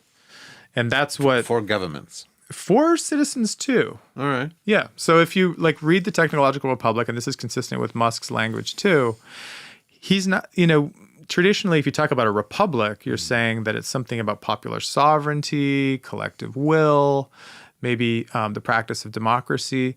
The technological republic is not about that at all. It's saying that we are surrounded by enemies and rivals. And if we don't fuse the efforts of the tech sector with the government, then we are going to lose. We are going to lose wars. We are going to lose, market share. And so you need to turn to us for safety because it's a world of risks and vulnerabilities. And we are the only way that civilization can be made safe. To defend the West by aligning your interests with hard tech firms and the government. That's the pitch now from people like Karp or Palmer Luckey at Anduril, or from Musk too. And it's just a very different language from what came before. The challenge, as you suggest, I think, is how to make people buy into that. And this actually ended up being kind of the most interesting question for us writing the book, I think, that even more than when we started, was like, if you compare it to Fordism, we know how Fordism secured consent in the population, right? Fordism was about mass production plus mass consumption. Yes. You could build the car, and guess what? Then you could go home and maybe have that car in your garage. You could have a home. You could have intergenerational upward mobility. You could have the nuclear family. You could have access to the world's products. Post-Fordism that followed it in 1970s, 80s, you still had stuff. You had cheap flat screen TVs. You had like the possibility of remixing your own identity. You had the possibility that, what we call like neoliberalism. Mm-hmm. What is Muskism actually offering to people? Right? I mean, he's offering this feedback loop that we suggested of profits with rising stock valuations and dividends through institutional investors. So if you're a stockholder, then you're gaining from Muskism. Mm-hmm. If you can afford one of his cars, you're sort of locked into Muskism. But what about for the people at large? I mean, he called himself a Technoking. That's his official title at Tesla. Really? Yeah. He's not the CEO of Tesla. He's the Technoking of Tesla. That's why we use that term on the cover. But the Doge effort at the beginning of last year, I think, was an attempt for him to actually do proof of concept. Like, what happens if you actually try to do governance directly instead of just working behind the scenes, selling contracts to the state? What if you kind of try to co-govern alongside the president? That's kind of what Doge was about. Right. And look at the effect, right? He left with a completely collapsed popularity. Why? Because he was messing with the things that help people to survive, right? He ended up bringing Doge into things like Social Security and Medicaid, the kind of survival infrastructure for millions of Americans. And that's when the revolts start to happen, because he didn't actually have a proactive, positive vision to sell people. All he was telling people was, I am going to, get rid of all the imposters in the system, purge the bots, purge the vampires, right? Kill all the fake people. And make government cheaper. Right. And this is not really a positive vision that people were really embracing. And the idea of going to Mars or interplanetary colonization itself is not enough to win legitimacy at the level of like a chicken in every pot and a car in every garage, right? So I think that's the discordance. Yes, the desire for domination, the fear of competition, the intention to like lock in incumbency as far as possible by making your services indispensable to users and to states. But then how you convince average people beyond simply a logic of capture is, I think, the thing that tech people have just not figured out yet. They don't have good ideology. I mean, let's talk about his Doge job. Mm-hmm. I mean, he didn't stay long, and people kind of predicted even before he started with Trump that this is not going to last long. Yeah. Like, Trump won't tolerate another king beside him. Right. And I read a lot of experts like who say like Elon didn't even, like he's probably happy with what he's done, because like maybe they knew from the start they only need a few months to access all the data that they need.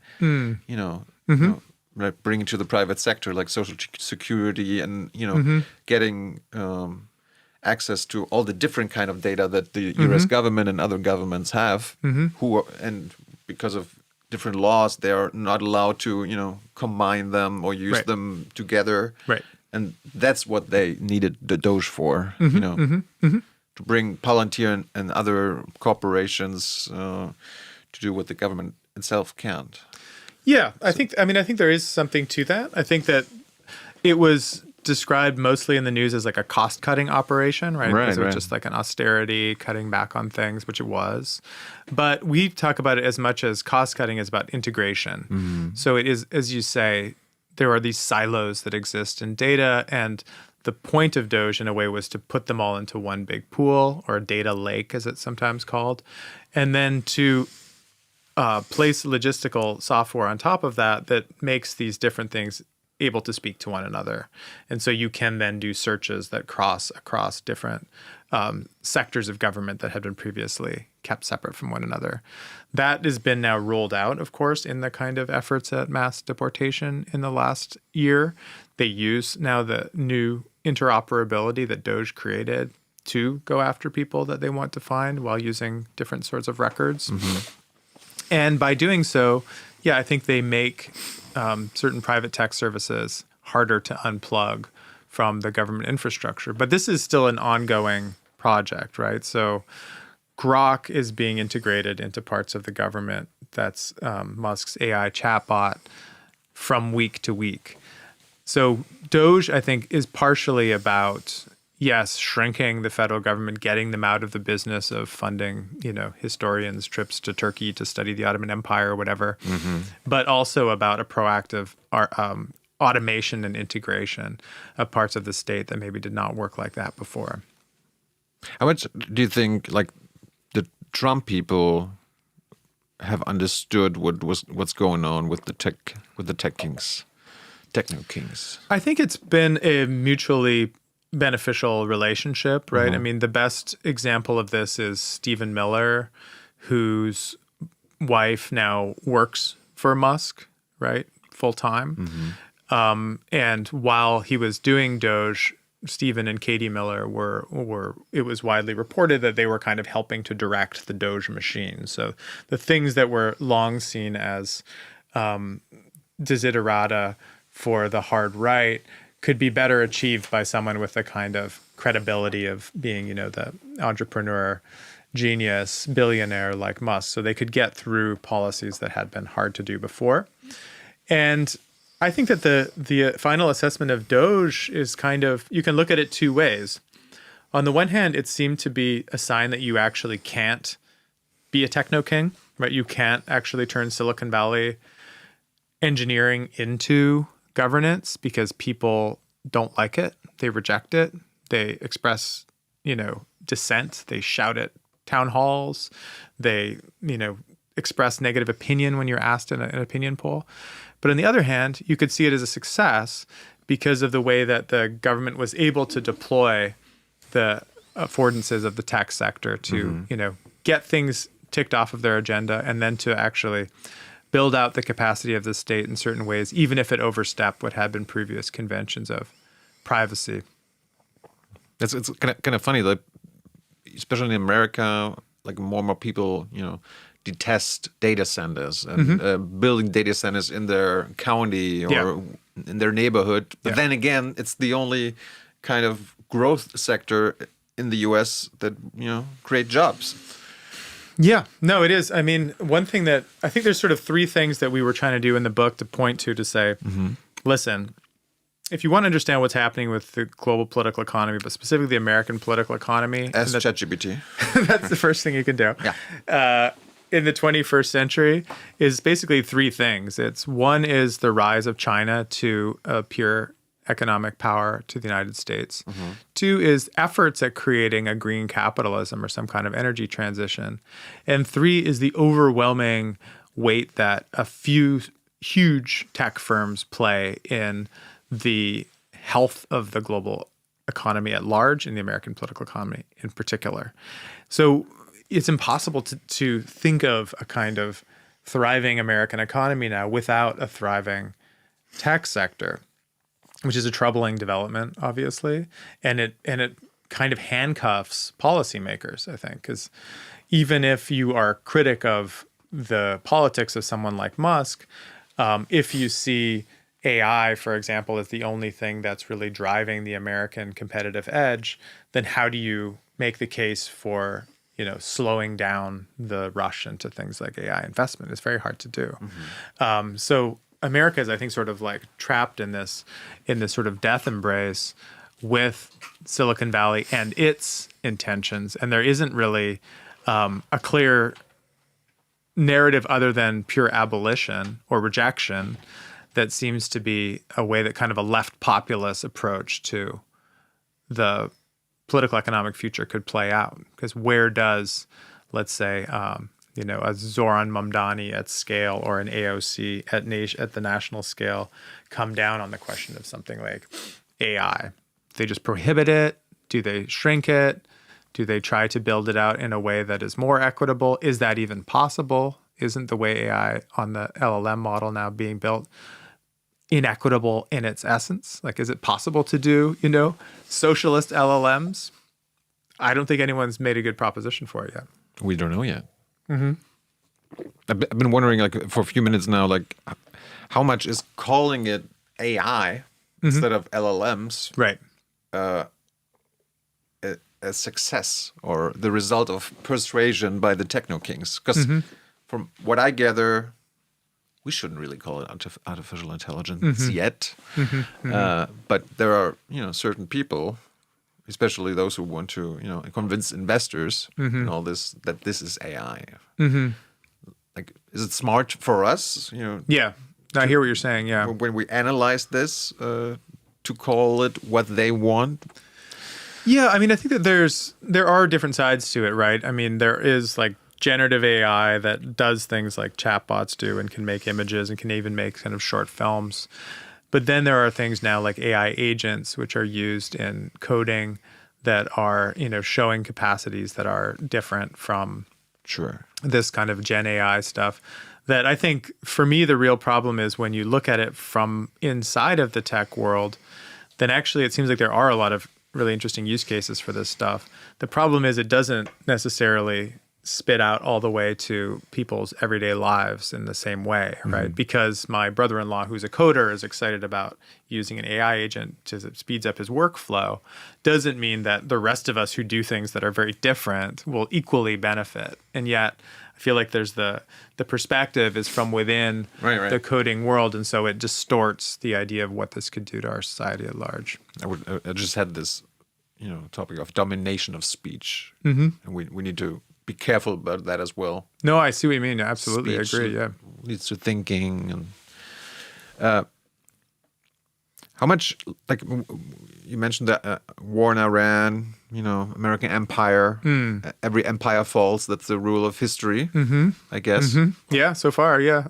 Unless you say, well, every rule comes to an end. Maybe there's some kind of human extinction would put an end to the cycle of empires, I suppose. True, but like, I mean, the American empire, people always say, like, okay, every empire overstretches in the end, and then it falls, and I can imagine the American government, especially those in power now, or the ruling class. I mean, there's establishment Democrats as well. They want to make sure that the empire, stays strong, that the empire doesn't fall, that the American empire continues to dominate, especially with, against the rise of China. How much does this, does the rise of, Technokings and their technology help with, American domination in the world? And is that one kind of reason why they go hand in hand now? Yeah, it's a good question. I mean, people have written about this with specific use of the metaphor of empires, right? So there's a woman, Anu Bradford, who wrote a book called Digital Empires, and she thinks that there are three kinds of digital empires. There's kind of the EU-based, rules-based version, the US market-based version, and then the Chinese state-based version. And these are three kind of blocks. I mean, it probably gives a bit too much equal billing to the Europeans in the big picture, but that there's, different varieties of governing digital infrastructure that these three are kind of fighting with, but that all three want their own model to win. And I think that's, certainly the case for mainstream Democrats and Republicans as they want to figure out how the edge that they have in technology could lock in American edge, the edge that they currently still enjoy, which they might not enjoy for long.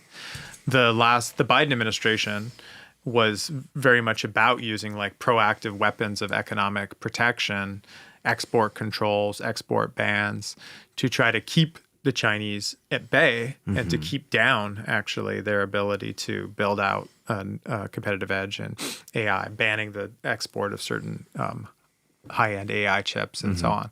So that right now in American politics, those are the two, right? That's a shared consensus, I would say, is like, how can you use the power of the state to restrain and contain China and to build out the strength of American sector? Like there isn't a cooperative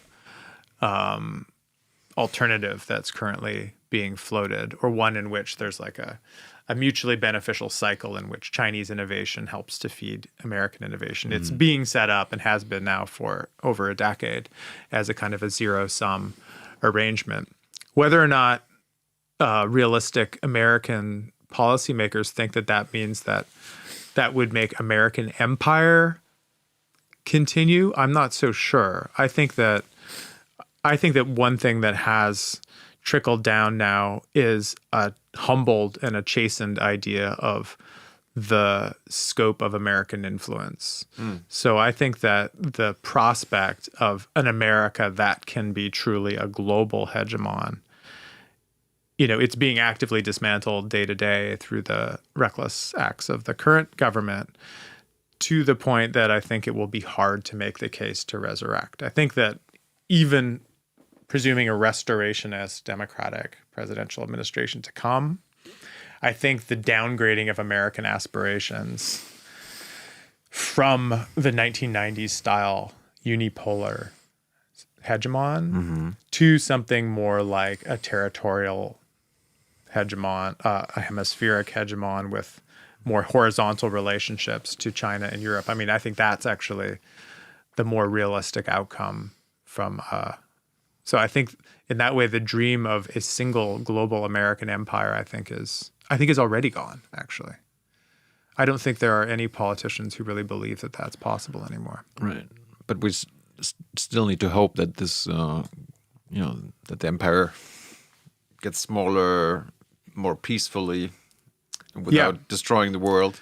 Well, so this is really interesting. I mean, I'm working on a piece right now about how many people use the category of empire when talking about digital capitalism. There's like book after book: silicon empires, cloud empires, digital empires, data colonialism. And having studied empires in the actual historical past, it always strikes me as an interesting use of a term, because it's often used to mean, centralized domination. An empire is something that, has an unparalleled power that is able to squash resistance across its scope. Okay. Whereas historically, empires have been actually less centralized than nations, right? Empires actually work through delegation to smaller units, right, whether those are smaller kingdoms or indirect rule through colonies. So empires actually rule through difference rather than sameness. Like so, I learned at school, like especially American empire is based of corrupting the ruling elites of the other countries, like in Europe or Asia and all this, and making them do the job for the American kind of empire. comprador class, indirect rule. Right. I think that's right. But there's also, I mean, if you think about something more like the Holy Roman Empire or something, the kind of model of, principalities and kingdoms and baronies and duchies, all of these different sort of relative levels of autonomy, which nevertheless, cede their sovereignty at some level up to something larger than themselves. Right. I wonder if, one positive outcome we could see would be something that did look more like empire, but more like the Holy Roman Empire than the Roman Empire, so that you don't have just, one service, one metric, one standard, but actually a space within which there is experimentation, regional difference, some kind of a, if you like, indirect rule, but one that, fulfills, I think, some of the dreams that people had actually for global order in the 1950s and 60s, when especially many decolonizing nations were calling for more policy space, more ability to adapt to local cultural needs and conditions. What I find fascinating, or at least hopeful, is to wonder if digital technologies can actually adapt on that model too, or if they rely too much on scale, such that you will always have a few giants, right, squishing all competition, or if we can imagine like a kind of a more heterogeneous, small-scale competition and the kind of a laboratory of difference rather than just a domination of sameness. That's an open debate still. I think it is, yeah. I just remember talking about Empire, Alexander the Great, and like at some point, like he was, making all his wars and extending his empire, and at some point, like his soldiers got tired of winning, I guess, and he even himself, he got tired of winning, and he made, he always had plans to conquer new areas, new regions of the world, and at some point he just started sending out his people to the areas that he wanted to conquer, and they told the nations or whatever, the peoples there, like, okay, well, Alexander the Great is coming. We will destroy all of you, kill all of you, or, we make a good deal. Who's in charge here? Who wants to, bow down to the king and, make everything clear here and, do the bidding for us. And when Alexander is coming, you just bow down, and we will promise not to kill any of you. You just you just state that you're part of the empire now. Yeah. And do the way or the things we wanted to do. Yeah. Yeah, that's kind of how the Mongols did it too. I mean, you often would send out emissaries who then would go even further, where they would then adapt to the customs of the locals, right? Oh. So they would take up the religion there, Right. practice that alongside whatever, because that was ruling through difference rather than sameness. Yeah.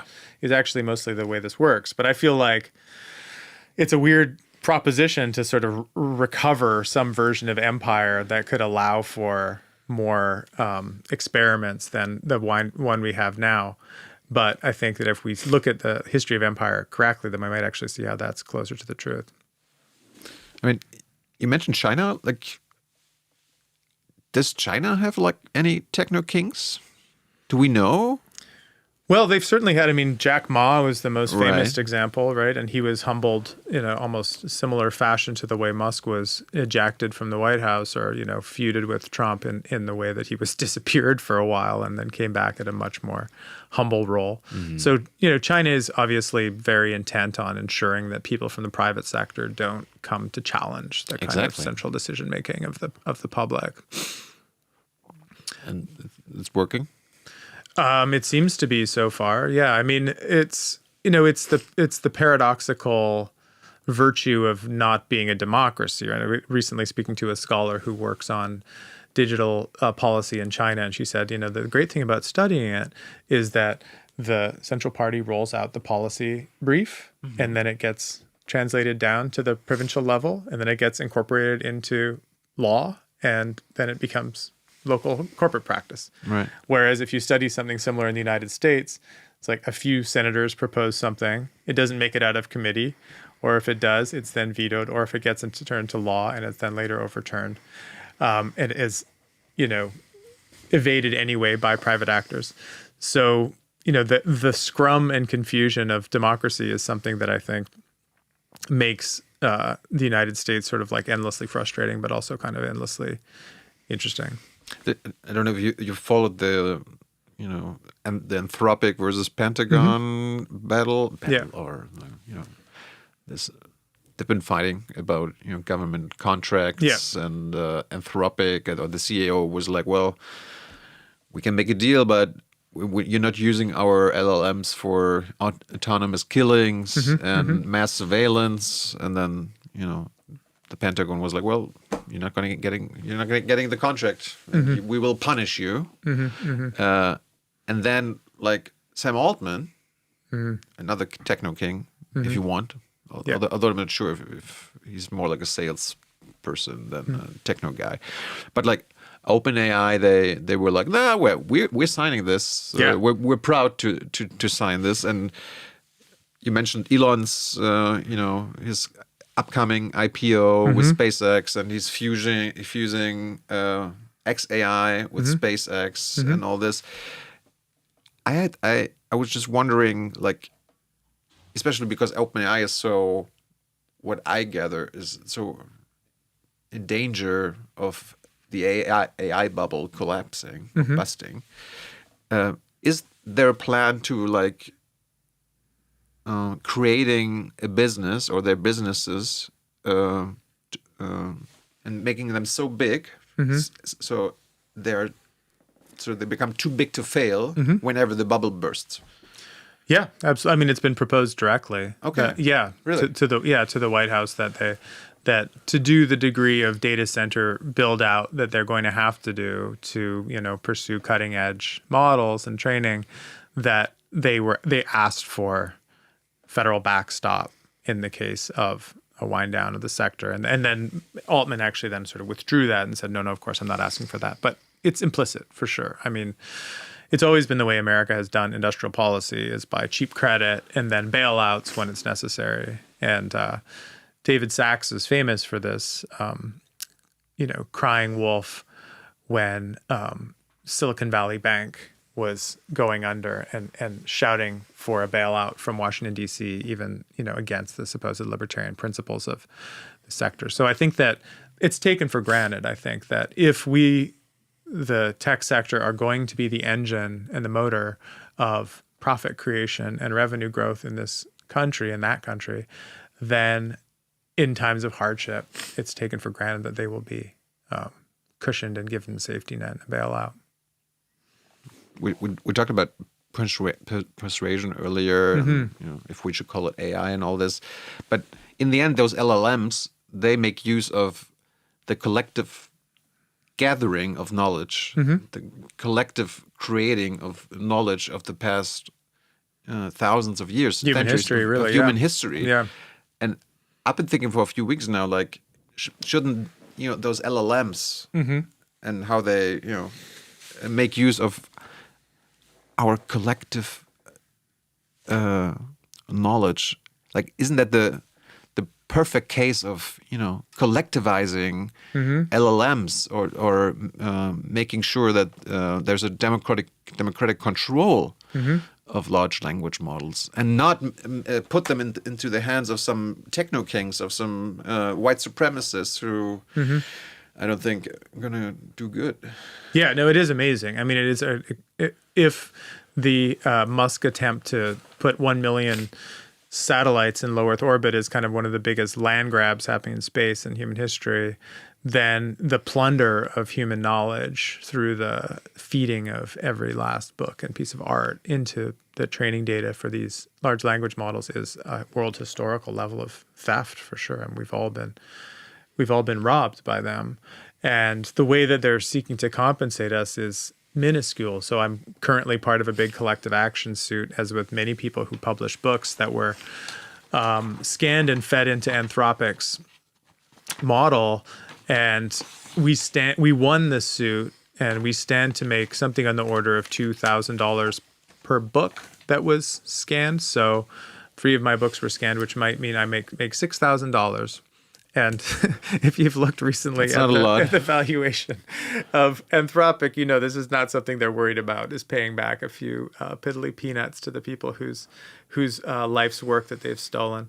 So it is something, I agree with you that there's almost a shocking lack of ethical outrage at that act as having been the kind of original sin in a way of creating these models. What's, of course, even more concerning now is how they're being designed to auto-produce more content to be fed on now, right? And that's where, and that's where Musk's grok becomes especially concerning, because he we didn't even talk about this, but he set up XAI because he believed that Altman and Dario Amade's models, OpenAI and Anthropic and Google Gemini, were infused and infected with what he calls the woke mind virus.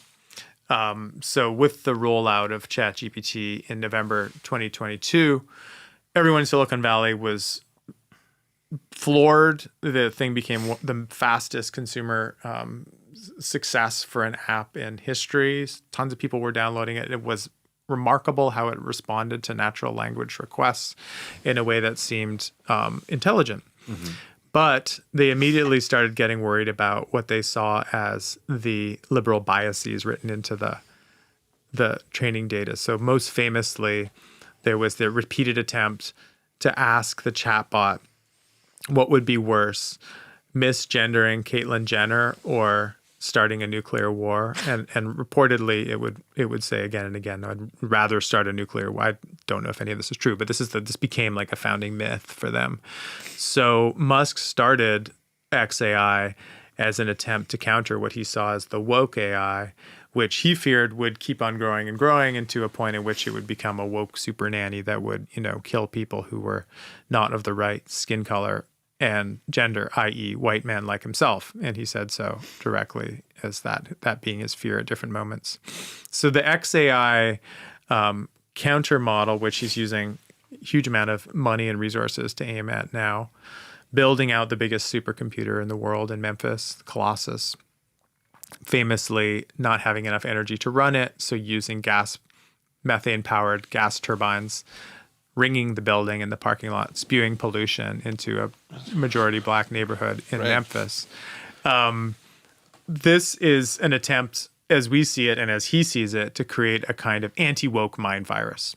So if we think of all of the books and images and paintings that were fed to large language models as kind of the feedstock from our collective human heritage, now they think that the refinement of that, ways that the interface interacts with that data, the way it's tutored to respond to requests in different ways, is so-called human reinforcement learning. So engineers ask the data questions and then tell it it's answering wrong and adjust the way that the requests are handled.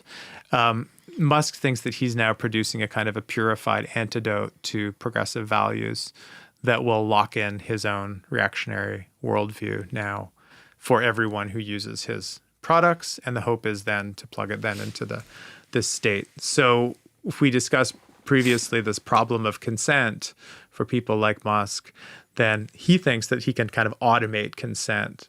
If entertainment, engagement, communication, news all happens through his platform, and if he has then helped to produce and bias and tweak the responses and data that comes out of that platform, then the problem of legitimacy and consent has been solved as he sees it, right? Falsely, but that's how he sees it. I mean, you called it like an ethical outrage when I was talking about, but isn't it like also like a democratic outrage? I mean, we need to think of how to preserve democratic values, the power of law, and all this.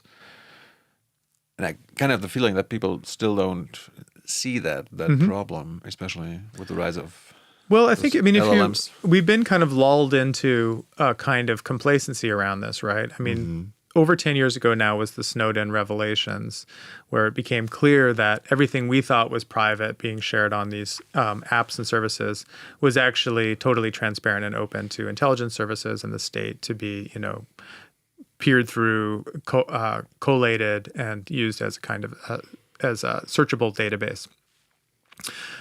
There was a moment of outrage, right? You and I both remember. People were shocked about that. They briefly, covered up the webcam on their laptops, but eventually took the stickers off, right? Stopped worrying about it. Maybe not you. Okay. Not me. Not you. Most people. Right. Most people just kept on using the same Gmail, kept on posting on the same websites. So the idea already that our, most intimate thoughts might not actually be ours, or that the place that they're hosted is a place that we don't have the final say over or oversight over, that we have outsourced intimacy and, our personal, our souls really to platforms and service providers is something that many of us have slowly accustomed ourselves to. So the next step now to say, all right, we're going to take all of that spiritual energy, take all of that collective human imagination and further privatize it and use it to now train something that we are now going to use to replace the active human creativity is something that, it's a sort of a frog in the boiling water situation. Like we are now at the point where the idea that tech companies own our personalities is we've gotten used to it by degrees. And the virtue, I would say, of the egregious behavior of someone like Musk is he's shocking us out of that again. That's why I actually perversely think he's doing us a favor. Like in the vulgarity of his politics, in the crudeness of the way he expresses his own interests, he's forcing us to come to terms with the disproportionate power we've granted people like him over our lives. And he's forcing us to ask again, like, do you want this? Are you really assenting to this? Instead of consent happening behind our backs with a terms of service that we click at the bottom of a long document, now we're faced with Musk's face, and we have to look at that in the face. Like, do we really want this? I mean, are we like as the public and the non-ruling class? Are we actually kind of lucky to face those pompous? That's what I'm saying. Technokings, Peter Thiel, Alex Karp, like who, go in public and are making they don't make a fool out of themselves, but they're so Jeff Bezos definitely makes a fool of himself. Sure, but maybe that's kind of good. It's pedagogically useful. So it's better than to be confronted with these people and their thinking now than like in 10 or 20 years when it's too late. It gives us a chance, right? I mean, I think like the shock of their grotesqueness creates an opening. It creates an opening for organizing, for political education. But then you need to create something as an alternative in its wake, right? It's not enough just to be serially revolted by one tech bro after another. That serves a psychological compensation function, but it structurally does nothing, right? So that's the next step that, actually, if there's anyone making progress on that, it's the Brazilians. There are European countries, the Spanish. Anyone who Musk is going off about on his platform is usually someone who's doing something to kind of trouble his sense of entitlement, right? When the Parisian Attorney General raids the X offices because of the production of sexual material without consent, then that's a moment of, proactive regulation and defiance that is something that isn't just, emotional revulsion, but actually an act of regulation.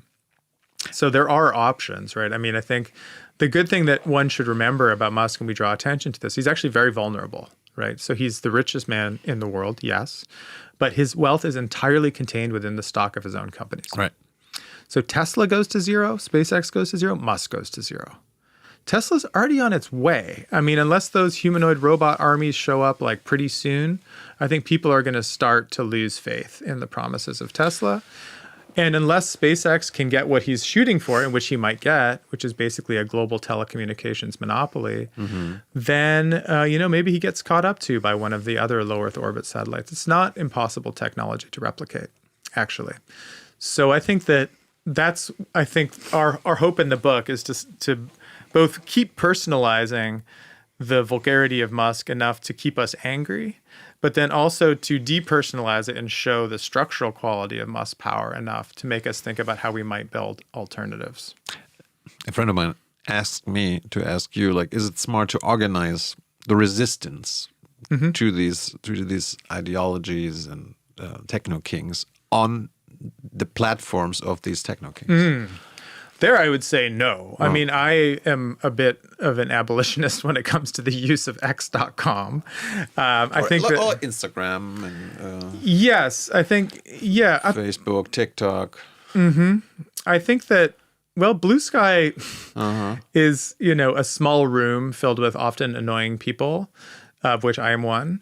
So I don't know if it's really the basis for mass politics. It's not exactly lending itself as like a platform for revived left populism. But I think the thing about a micro messaging platform is it's pretty simple technology. Yeah. It's simple software. It's simple code. So I do think we should focus on building out alternatives and not depend on their tools to, oppose them. But on the other hand, it's what we have at our disposal right now. And I think, a hashtag Tesla takedown protest movement organized on X.com was pretty successful in scandalizing the connection between Musk's personal wealth and his political opinions. So, one can't be too choosy and purist about it either. Other let's call it Achilles heels of these Technokings that we should focus on that maybe we haven't talked about yet? Well, I mean, I think that... Where can we hit them to hurt them? Yeah, I mean, when it comes to products, choose better products made by other people. So people in Europe are doing that already with Chinese EVs instead of Teslas. It's possible that in Canada, you will be able to do that as well soon as part of the distancing from the United States. Canada is talking about softening tariffs to China. So that's a really banal, but I think also useful thing is just use your kind of consumer boycott power. But isn't that this neoliberal thinking of like, oh, me as an individual can, help or... Yeah, it is. I mean, it's not sufficient. But right. I think that it can be... Like individual boycott never works, right? Well, individual, yeah. I mean, but, they would be part of the same way that there was a boycott against South Africa that ended up, a divestment movement that ended up being part of the sanctions movement and then actually did end up leading to the end of apartheid. So I don't think it taken in isolation, but taken as part of like a broader attempt to create alternatives, to regulate them. Why are they all on the right now anyway? It's because actually there was a pretty big push to regulate Silicon Valley under Biden for 4 years with a antitrust lawyer, Lena Khan at the FTC, that freaked them all out. They didn't want AI research to be slowed down or regulated, and so they ran into the arms of the person who wouldn't say anything to stop them. So there's still those, I think, old-fashioned democratic processes that are going to be necessary. And then I think, they're also arguably squandering their own advantage right now by the pace at which they're pursuing their goals so like feverishly, right? I don't think that they're stopping to win popular support before they are pushing forward on things like especially data center construction, which is going to be a big topic in the upcoming midterms and the presidential election afterwards. They're not persuading people, actually. And that is something they hope to just move fast enough to avoid the repercussions of right now. But I don't think they can outrun that forever. It's gonna weird, like all these primaries in the U.S. Yeah, it's not the presidential election this year, but like Senate and U.S. Congress. To see who will run for their respective party. Right. And they're like, especially in the Democratic races, there's in many states there are like candidates who are either against data centers or they are pro AI regulation, and then in the same party on the other side there are candidates who are like, oh no, let them do what they want, and they're like pro AI, especially those AI kings, and they are like Anthropic, that they've kind of created like a super PAC now, and they're pushing these people with millions and millions of dollars, and millions of dollars help you run your campaign. They sure do. But they don't win you elections necessarily, right? Of course not. That was the story of Trump's victory the first time around, was he was massively outspent by Hillary Clinton, and he still won. And it was true in the second election as well. So yeah, it's a fight happening internal to the American political institutions.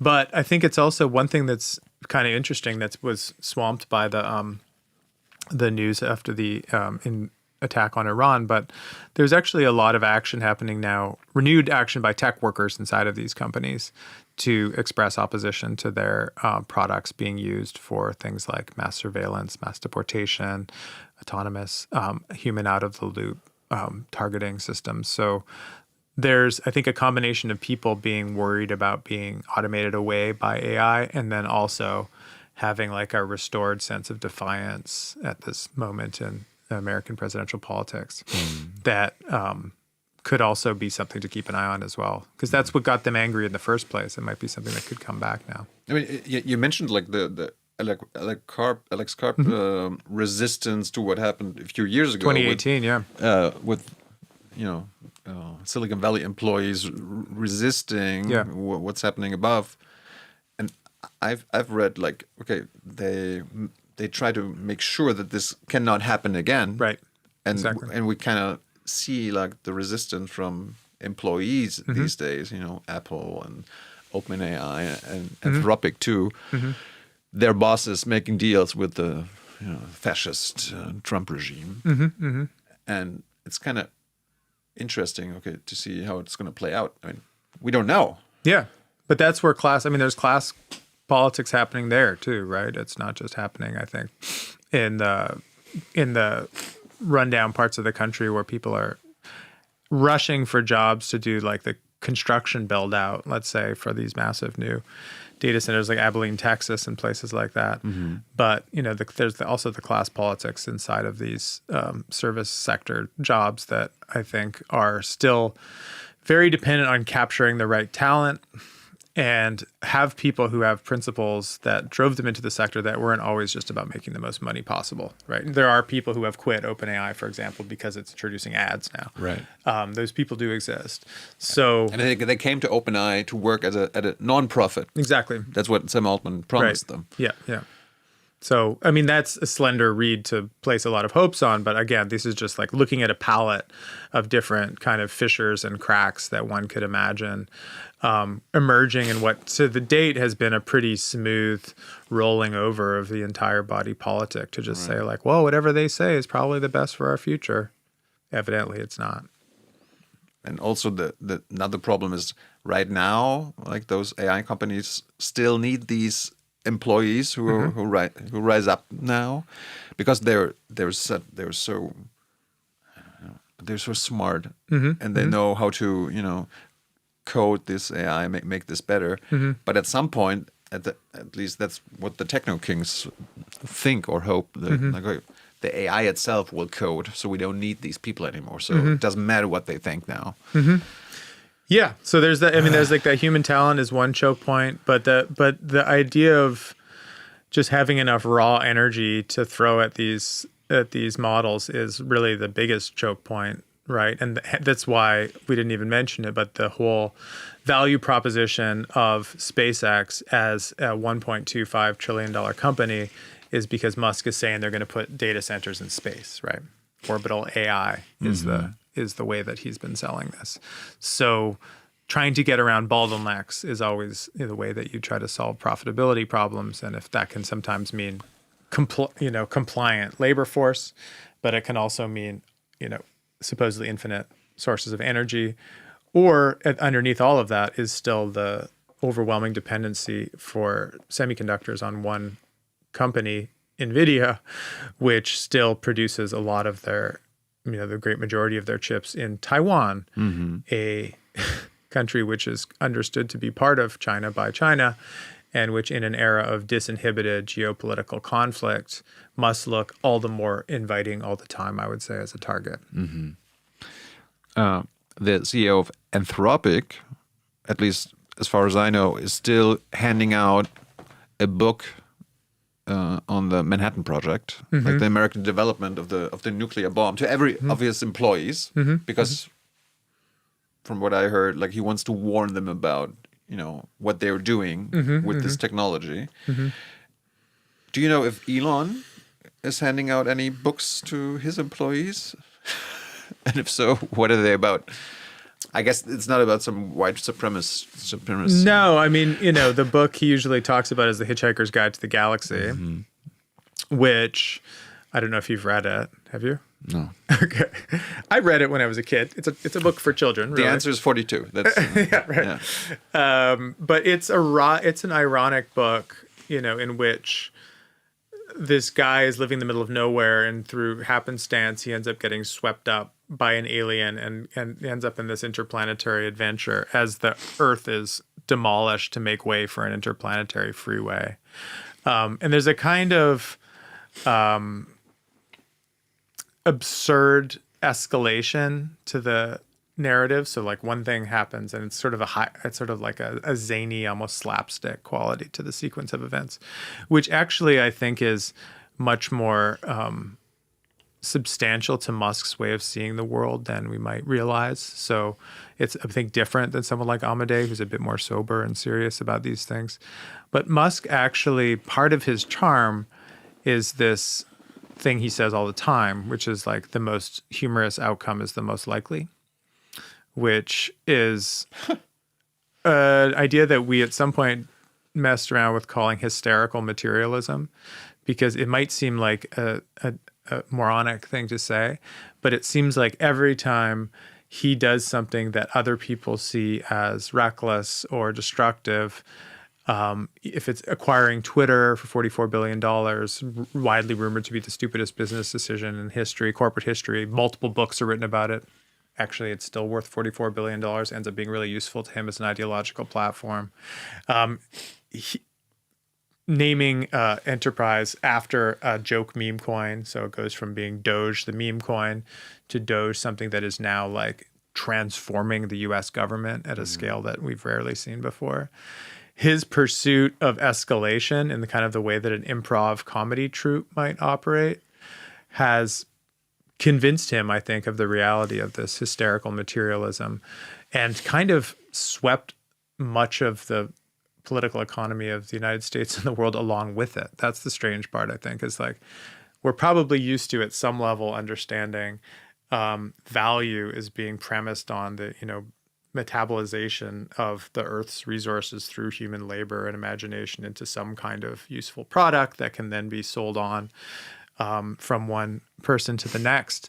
But he's really just sold his own deranged speculations at many points and been endlessly rewarded in such a way that it's a very sort of topsy-turvy world to actually look into the heart of sometimes, because you start asking yourself, like, am I the crazy one? Like, if he's so crazy, which he seems to be, then why does the world keep rewarding him like this? Like, what does it tell us about us that he is the beneficiary of all of the incentive systems that have been designed collectively by humankind? And another topic, especially when we talk about like the European ruling class, and they're trying to understand what's going on in the US, especially like billionaires like Elon buying Twitter, or like Larry Ellison, buying, what is it, like TikTok now, Warner Brothers, and especially in Germany, from what I gather, in Europe, like they look at these billionaires and like, why are they so stupid? Why do they lose so much money? And that doesn't make sense from a capitalistic exactly. viewpoint. But we've been talking about their will to dominate, their will to that their goal is domination of things, and I have the feeling that people, especially here, like they forget that money is the means, like they need the money to dominate. The money itself is not the end goal. Domination is the end goal. Well, especially because the money can come and go, right? I mean, you've lived through the dot-com boom and bust. You've lived through the global financial crisis. There's nothing really that makes you probably trust the figures that you see in your net worth. So yeah, you need to not just create a profit model, you need to create a whole symbolic world that validates your own genius. And in the past, you think about like Citizen Kane or the Hearst Empire, right? Be like a big picture of the publisher. He takes the stage, he writes the headlines, it gets rolled out of the printing presses. There's kind of a one-way passage from the central media mogul to the public sphere. Musk is more designed for kind of Citizen Kane in the age of AI, right? He doesn't operate like that. He goes on X, and instead of just telling people what he thinks, he's often replying to people, right? He's saying like, that's right, I agree, interesting, should look into this, concerning, reposting people. He's like actually the world's biggest reply guy. He's not actually, sending out missives or manifestos. He's actually subjecting himself to the kind of mimetic chaos of his own platform. And that ends up being very successful, actually. So he then produces not just a one-way message, a big picture of himself sent down to the people, but a whole reinforcing kind of ecosystem of messages, and then an actual engineering infrastructure under it based on AI that repeats those things, keeps on surfacing them. So I think that problem that I've mentioned now a couple times of seeking consent, seeking legitimacy, that's the horizon that they're all working towards. Bezos did it the old-fashioned way by the Washington Post. David Ellison, Larry Ellison's son, is kind of doing it the old-fashioned way, like acquire Warner Brothers, big studio.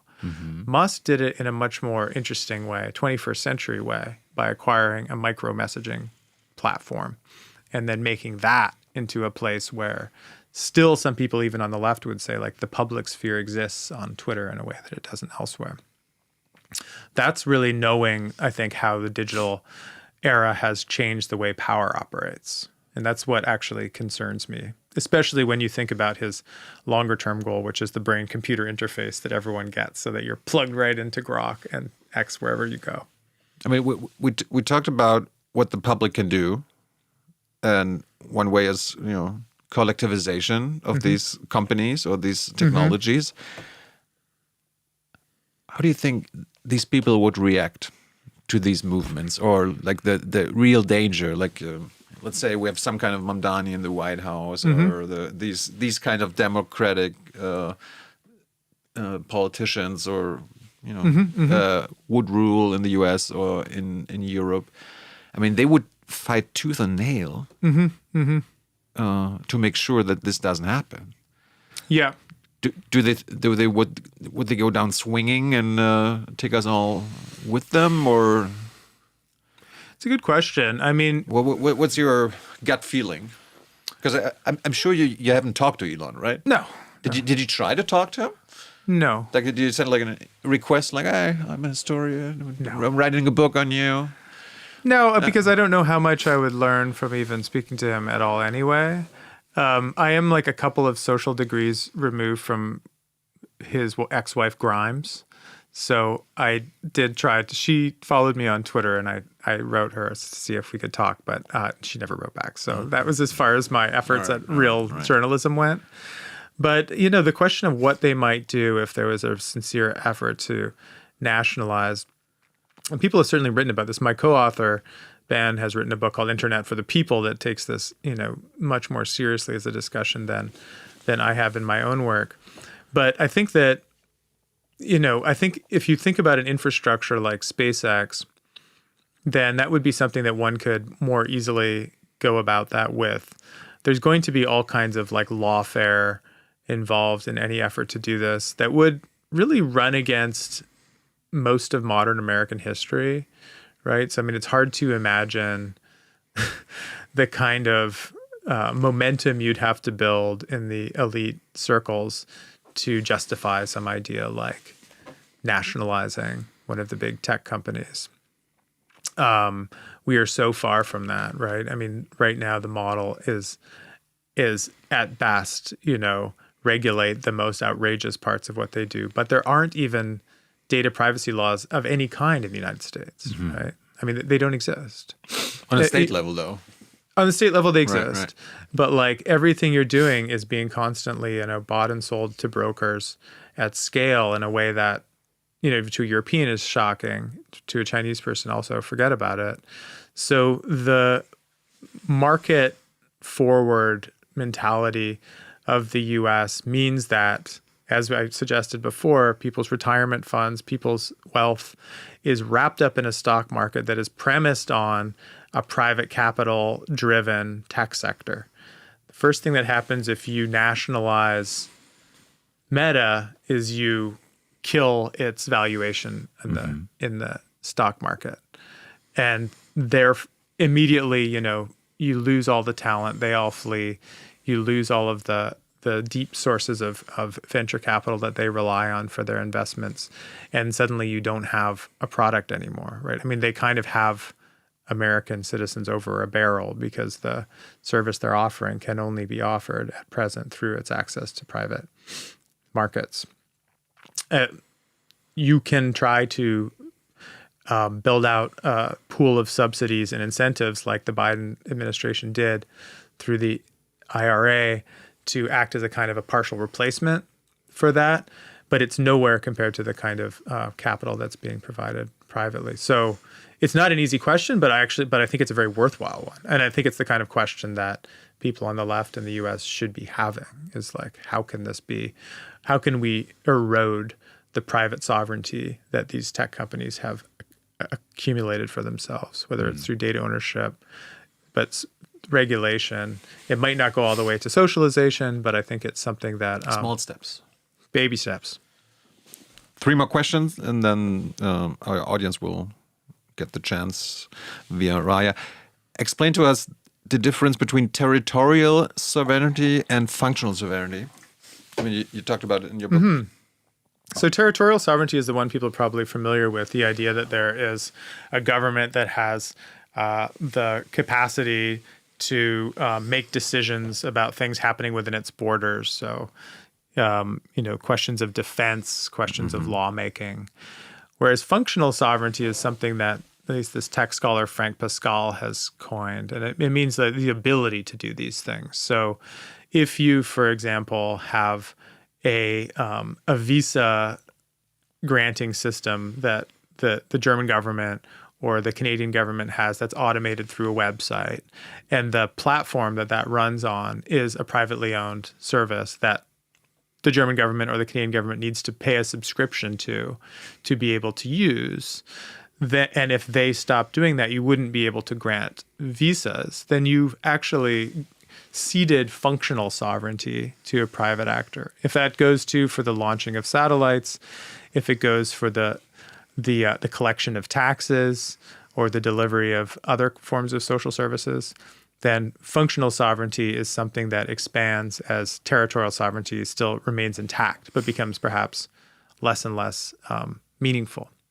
So this is, I think, one way people talk about the danger of granting too much power to organize, gather data, deliver state services through subscriptions, through software that needs to be endlessly renewed, that can be increased in fees over time, because we then become subject to and hostage to, really, the revenue-generating models of a few small big tech companies. Can you also talk about from what I understood is the ideology of Elon and others, like the cyborg conservatism. Yeah. Explain to us what that is. Sure. Well, some people may have read Donna Haraway's Cyborg Manifesto, which is this classic thing. It was written in the 1980s. Her argument is that as we have more and more ability to change our bodies, augment our bodies, whether that's literally through things like assisted reproductive technologies, even things like, surgeries to fix our vision, to do things like brain-computer interfaces so that quadriplegics can operate things on screens. As we become more and more fused with our machines, she thinks that should kind of break up the categories that have traditionally divided societies. So if you can be anyone on the internet, then why would you choose the same, racial and gender identity of the one you have in your boring old everyday life? Shouldn't being a cyborg mean kind of blowing up all of the inherited categories? And that was actually kind of the consensus view in the 1980s and 90s. You read Cyberpunk, think about the early internet. It was a place where people could escape and exit from the boring, shitty bodies they were born into for the most part. Musk is very aware of this idea. He's aware of the idea of a kind of transgressive cyber libertarianism, but he wants to keep a lid on it. So cyborg conservatism, as we see it, is his conviction that we need to fuse ever more with our machines, but we need to do so in a way that actually keeps in place and reinforces even traditional received hierarchies. So how do you go completely online, fuse with the internet, and yet men are still somehow more powerful than women? Why should that be the case? Why should you be able to go completely online and fuse with the internet, and yet whites are still granted a special status that blacks are not? That's takes work, actually. Like, you actually need to design algorithms and networks in a way to reproduce those biases. And many scholars have shown how the internet already is designed to reinforce those precise biases, but there also have been moments of challenge to hierarchy, whether it's the Black Lives Matter movement, the Me Too movement, and a lot of Musk's emphasis on AI and social media is an effort to contain those liberatory qualities and make sure that the internet basically stays anti-woke. And finally, I mean, the previous book was, at least the German title is Capitalism Without Democracy. I don't know what the English title was. Crack Up Capitalism. Yeah. Crack Up Capitalism. But I mean, many people who are watching this, I think they're more on the side of democracy without capitalism. And I was wondering if this Muskism that we've been talking about like for almost 3 hours now, could this also, have some acceleration effect on the end of capitalism? Because many people, for years now are talking about late stage capitalism, which implies like, okay, this at some point capitalism will eat itself, and then the end is nigh. So could these Technokings actually help us as humanity, as a human race, to overcome capitalism itself? I mean, there are certainly people who have expressed that hope, right? I mean, it's not an uncommon view in the AI world to say that the calculative capacity of LLMs mixed with also the pervasive effect of sensors and our constant relationship with our devices has produced so much knowledge about people's interests and people's desires that the thing that we used to supposedly rely on the market for, which is to like see into people's hearts, see what they want, and then let the price system do the calculating, has maybe now been solved by AI. This is what some people say. And if then the problem that Hayek had always said, the plan can't capture everything, therefore we need the prices. Some AI people say, no, we actually capture so much now that we can see people's intuitions, we can see their interests, we actually have the data to do the plan. And so that is, a kind of Paul Mason post-capitalism proposal that the calculation problem can be solved now, and we can actually revive this defeat from the 1930s when neoliberalism beat the market socialists. We can now get back to full planning cybernetic style. And so some people think that. I'm not sure if there's that much evidence that that's happening yet. The People's Republic of Walmart idea was one of these ideas that, logistics supply chains are effectively internally planned.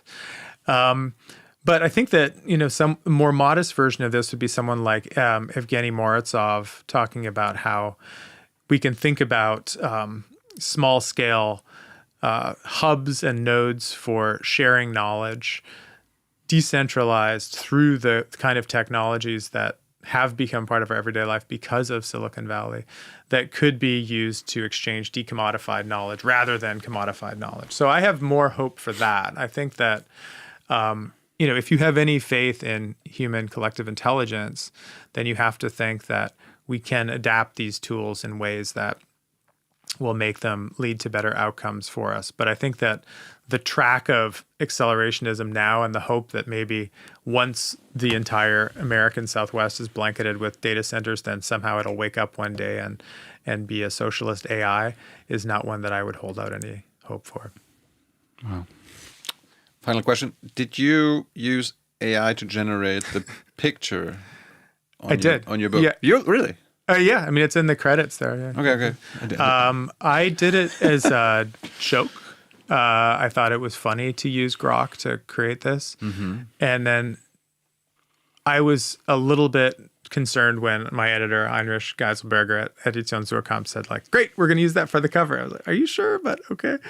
But, you know, if you take it in that sense that it's sort of like an ironic gesture, or it's an ironic feeding through of the dead technology that AI is, to produce an image of, I think, the dead leader of technology that Elon Musk is, then I think it has a kind of resonance, even though in general I object to the displacement of jacket designers by AI. I think he would love this picture. You think so? Yeah. Maybe someone it's hard to know his someone heart. should tweet at him and ask him about it. Quinn Slobodian, thanks so much for coming on. It was my pleasure. Please come back anytime, whenever you're in Germany. How do you come often? Actually, yes, I do come often.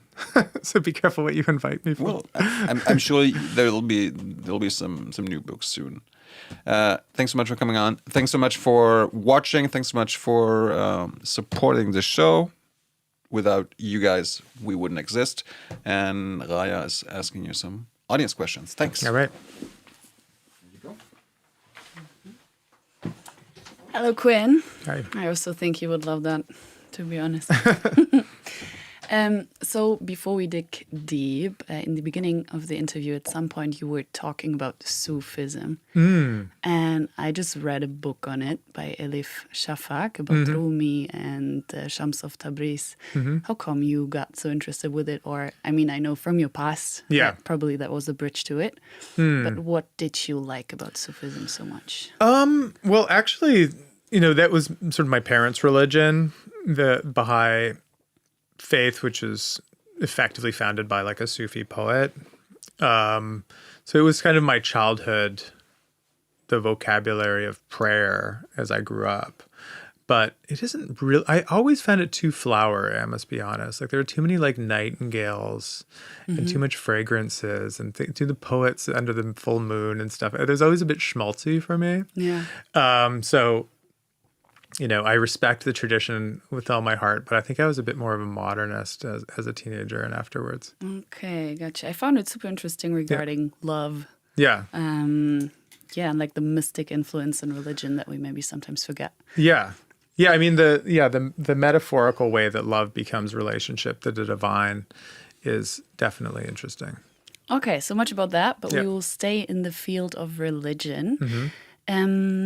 Do you think Musk has an issue with Peter Thiel being openly religious and using his personal beliefs, like, for example, the fear of the Antichrist, as a justification for his authoritarian ideas? No, I mean, Musk has been speaking positively about Christianity quite a bit recently. Like he's not an avowed atheist or an opponent of Christian belief. And I think that, as I was talking about before, this idea that we need to like plug into the sub-rational animal limbic system, I think he sees morality and religion as kind of resting there too. So, you know, in recent months and the last year or so, he's often been saying like how much he respects Jesus Christ and the teachings of the Bible and so on. So I don't think that intellectually, if you can even say that about him, I don't know if I would have a problem with Thiel. I know that Thiel has expressed opinions about Musk recently, saying that he feels like Musk has given up his grand dream for Mars colonization, and that this is a bit of like tragic that the rosebud thing that always seemed to be what drove him is now been reduced to more worldly matters of power. And there's a bit of evidence of that. I mean, famously, this guy Jared Isaacman, who is now the head of NASA, was Musk's pick, and the idea was to redirect the whole American space program away from the moon to Mars, because that had always been his dream. And now Isaacman is in power, and they've returned the attention to the moon. So the Artemis program was going to be trashed, and now it's being kind of restarted again. So maybe he has kind of given up on his, sort of Sufi-like dream of Mars up in the sky. And Elon and some of his peers, like you also talked about Alex Karp, and for example, Christian Angermeyer, they openly talk about their drug experiences and they're like on stage while clearly being intoxicated. What does it say about their understanding of human enhancement, and why is that aspect like highly overlooked? Yeah, I mean, it does seem to be more and more attended to in Silicon Valley. There's a kind of a big turn away from alcohol in particular and a turn towards all kinds of chemical enhancements. Like there's been a great reporting on this by this woman named Jasmine Sun on the kind of people getting all these black market peptides from China and habitually injecting them. Nicotine pouches and nicotine gum is considered now like a productivity enhancing thing, and ketamine, obviously for therapeutic uses and also recreational uses, is something that Musk indulged in too. So there's a pretty long tradition of that in Silicon Valley on the idea of the virtue of some kind of consciousness modification to get like breakthroughs for new products or like a new sense of where the field was going. Stuart Brand is like one of the fathers of Silicon Valley and runs something called the Long Now Foundation now, and was very interested in the way that like LSD and three-dimensional spaces accessed through virtual reality were, mutually reinforcing in like a virtuous circle. But how do you explain that it's so highly overlooked? By journalists? By society, by journalists. Oh, it's like that it's not seen as sinful or something? Yeah, like maybe not sinful, but even weird that this is even possible, Well, I don't know. I was thinking about actually on my way here, trying to think about what makes this ideology so strange. And I noticed that I walked by the Friedrich Naumann Foundation on my right, which is a classic kind of like neoliberal political party wing. And then on my left, there was a studio offering biohacking.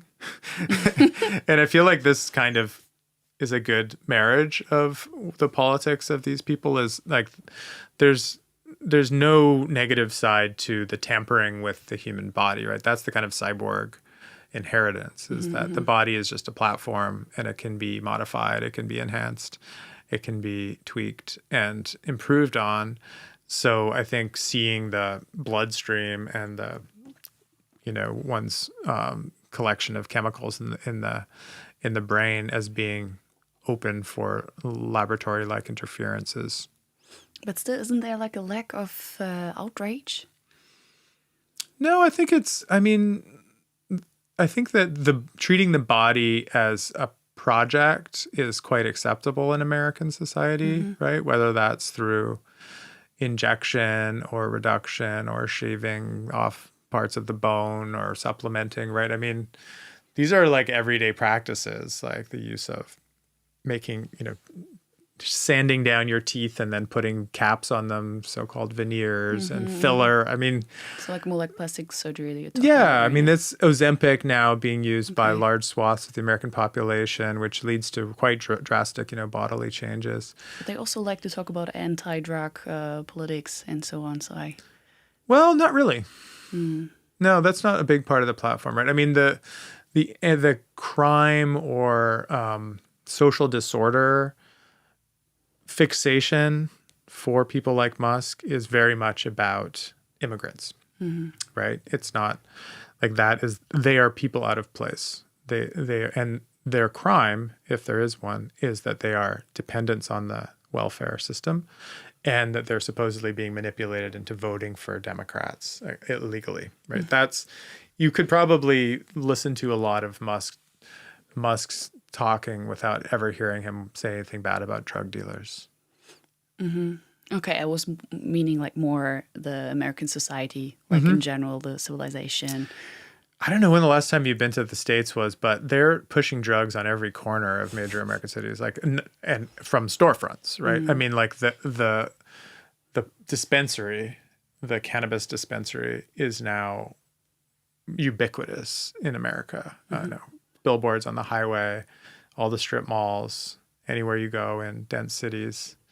So that it seems to be something that has changed significantly in the last generation or so. I mean, the door has been completely kicked wide open for the normalization of cannabis use, cannabis sale, and that turn of like recreational drug use into something that is actually lost its stigma, I think, in many ways, because it's a profitable line of business. I mean, I would also still say that it's kind of a difference, like if you talk about ketamine or weed in the end, right? Yeah, but I mean, ketamine can be prescribed by some therapists and stuff. But yeah. Okay, let's go into another direction. What do you think about breaking the reinforced feedback loop between political power and capital by using sortition? So like the randomly selected people. Yeah, just in general, what do I think of that?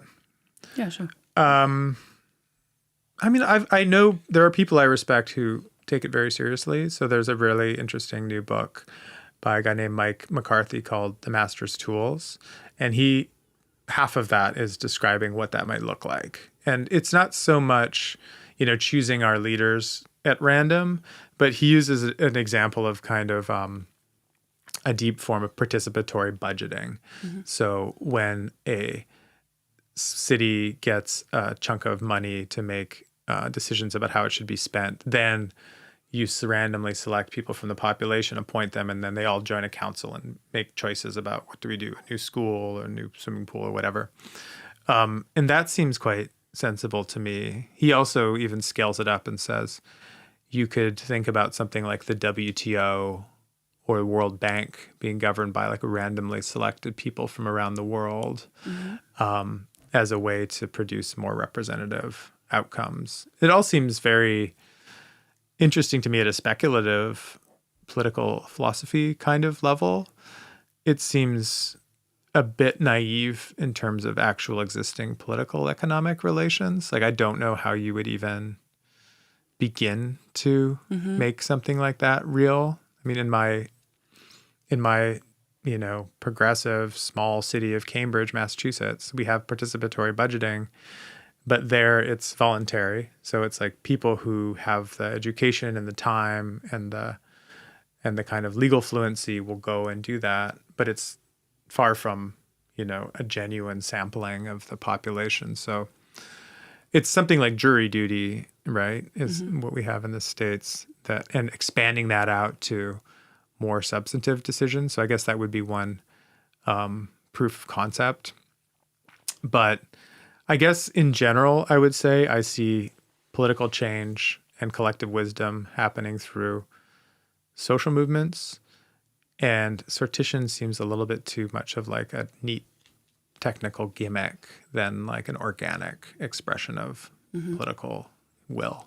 So more something like a concept to think about or to... Yeah. Okay. Something that I thought about, do you ever have problems like with US authorities or something when you're trying to enter the US actually because of your, openly critic work? No, I haven't had any problems with that. No. And no questions whatsoever? No.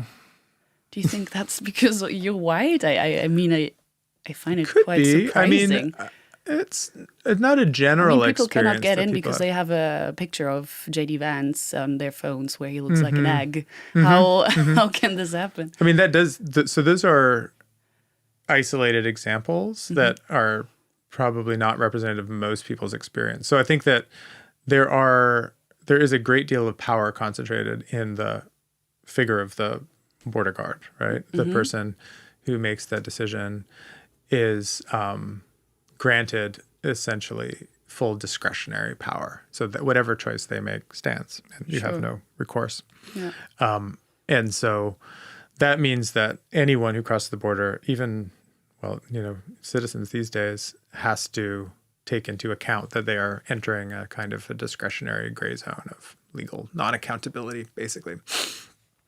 But most of the time, right now anyway, that I think proceeds without friction. It doesn't mean at any point it might happen differently, right?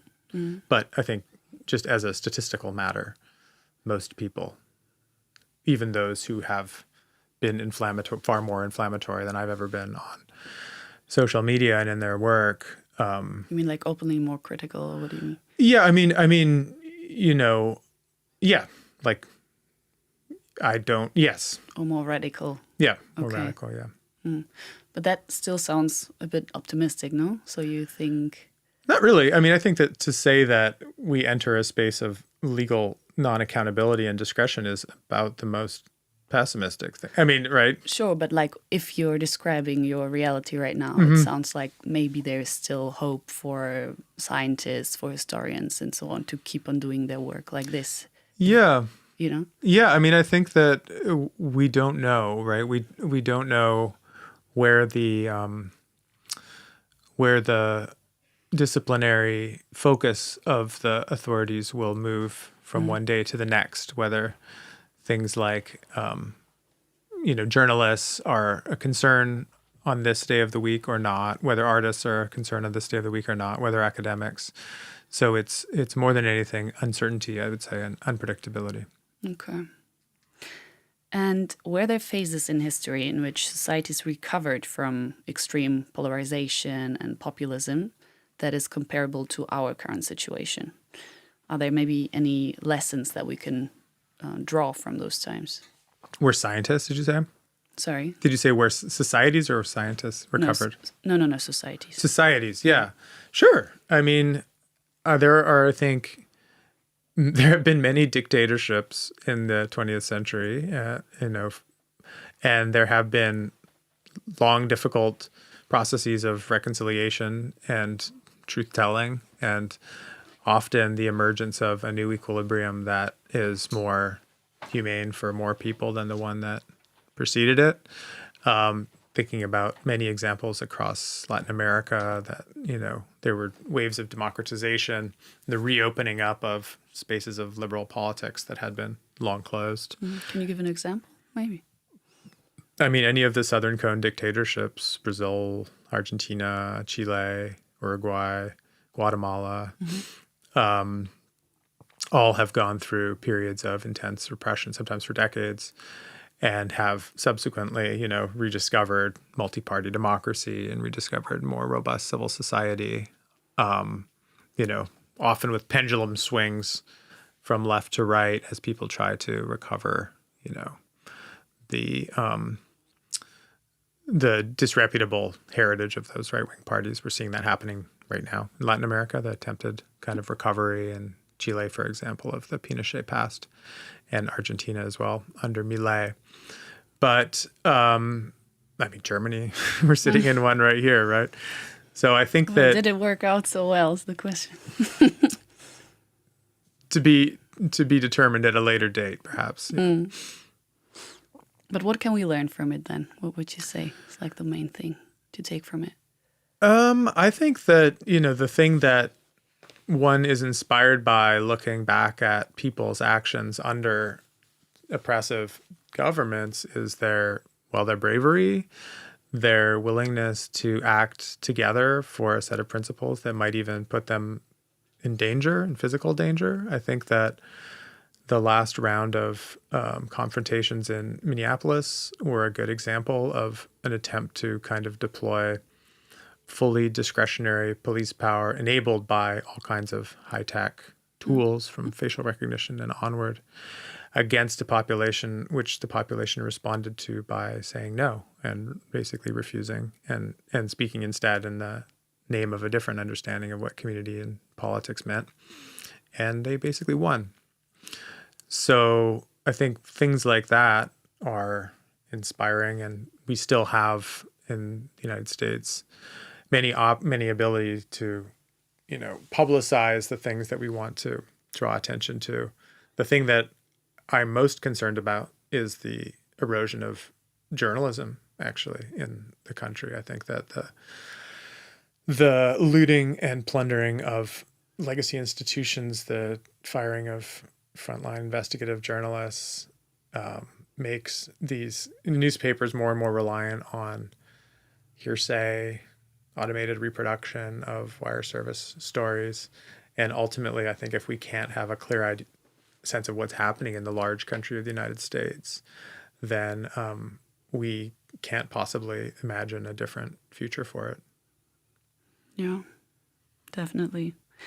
Then something that I found quite interesting. Would you say that we live in a time more comparable to the medieval period, with like a fragmented political landscape and greater dependence of workers on powerful, quote-unquote, lords? Mm-hmm. What do you think? I mean, I think it's a provocative idea. I think that there's a reason why, Yanis Varoufakis and others have, Cédric Durand, have talked about techno-feudalism. I think that when you live much of your life in relationship to technologies that are owned by, private actors, then at some point it's almost as if you live more in their state than you live in the state of the one with the flag that's flying at the city hall or whatever. But I think that one of the things that Doge moment showed us anyway was that somehow governments, I think, sovereigns in the traditional sense, do still have the upper hand. I think that they, as of this moment, we are still living in nations that are highly dependent on, aspirationally dominant private tech leaders, rather than, erstwhile citizens who only live as serfs inside of their domains. I find that Shoshana Zuboff is someone else who's used that line of argument, and I feel like it gives away the game too quickly. Like, I think we actually still do have senses of ourselves as citizens and legal avenues to act in those ways, and to declare ourselves serfs now, I think, is almost to preemptively surrender. Okay. Then we have two last questions. Are you familiar with Andreas Kemper? Do you know him? Yep. What other works can you recommend regarding these topics? Like, he's talking about libertarian and right libertarian networks, right? Yeah. So seems like someone is very interested in this topic and wants some recommendations from you. Some other work that's on this right-wing tech stuff. I mean, there's great journalism happening in the U.S. right now still, and people like 404 Media, Wired. I think that the reporting that Wired magazine did on Doge was totally indispensable. We would have no idea what was happening there. Tragically, Washington Post did great coverage of the Doge initiative. I say tragically because many of those people now have been fired or laid off in the latest purge.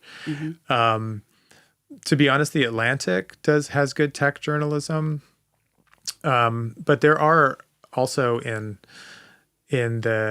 France, for example, there is some recent initiatives that I'm forgetting the name of right now. But the left-wing outlets, like in France, Blast, or in the U.S., The Dig and The Nation, are still keeping up on tech criticism, and all the people who are doing good work, I think, are publishing there. People like Jacob Appelbaum and others. Yeah, I mean, I can provide a whole reading list. We can post it in the show notes. I mean, you can give us some. Why not? Yeah. Well, I hope you're happy. Yeah, I haven't slept, so that my bibliography skills are a little bit, I mean, it was still enough. Yeah. Hope you're happy. You have some recommendations. Okay, so one last question. I mean, you kind of talked about it, but this is, I think, what we're most interested in. So is there any chance of Musk losing power? I think so. Yeah. I mean, I think that if he doesn't burn out autonomously through, overwork and self-abuse or whatever, then I think that he's making a lot of extra big promises right now.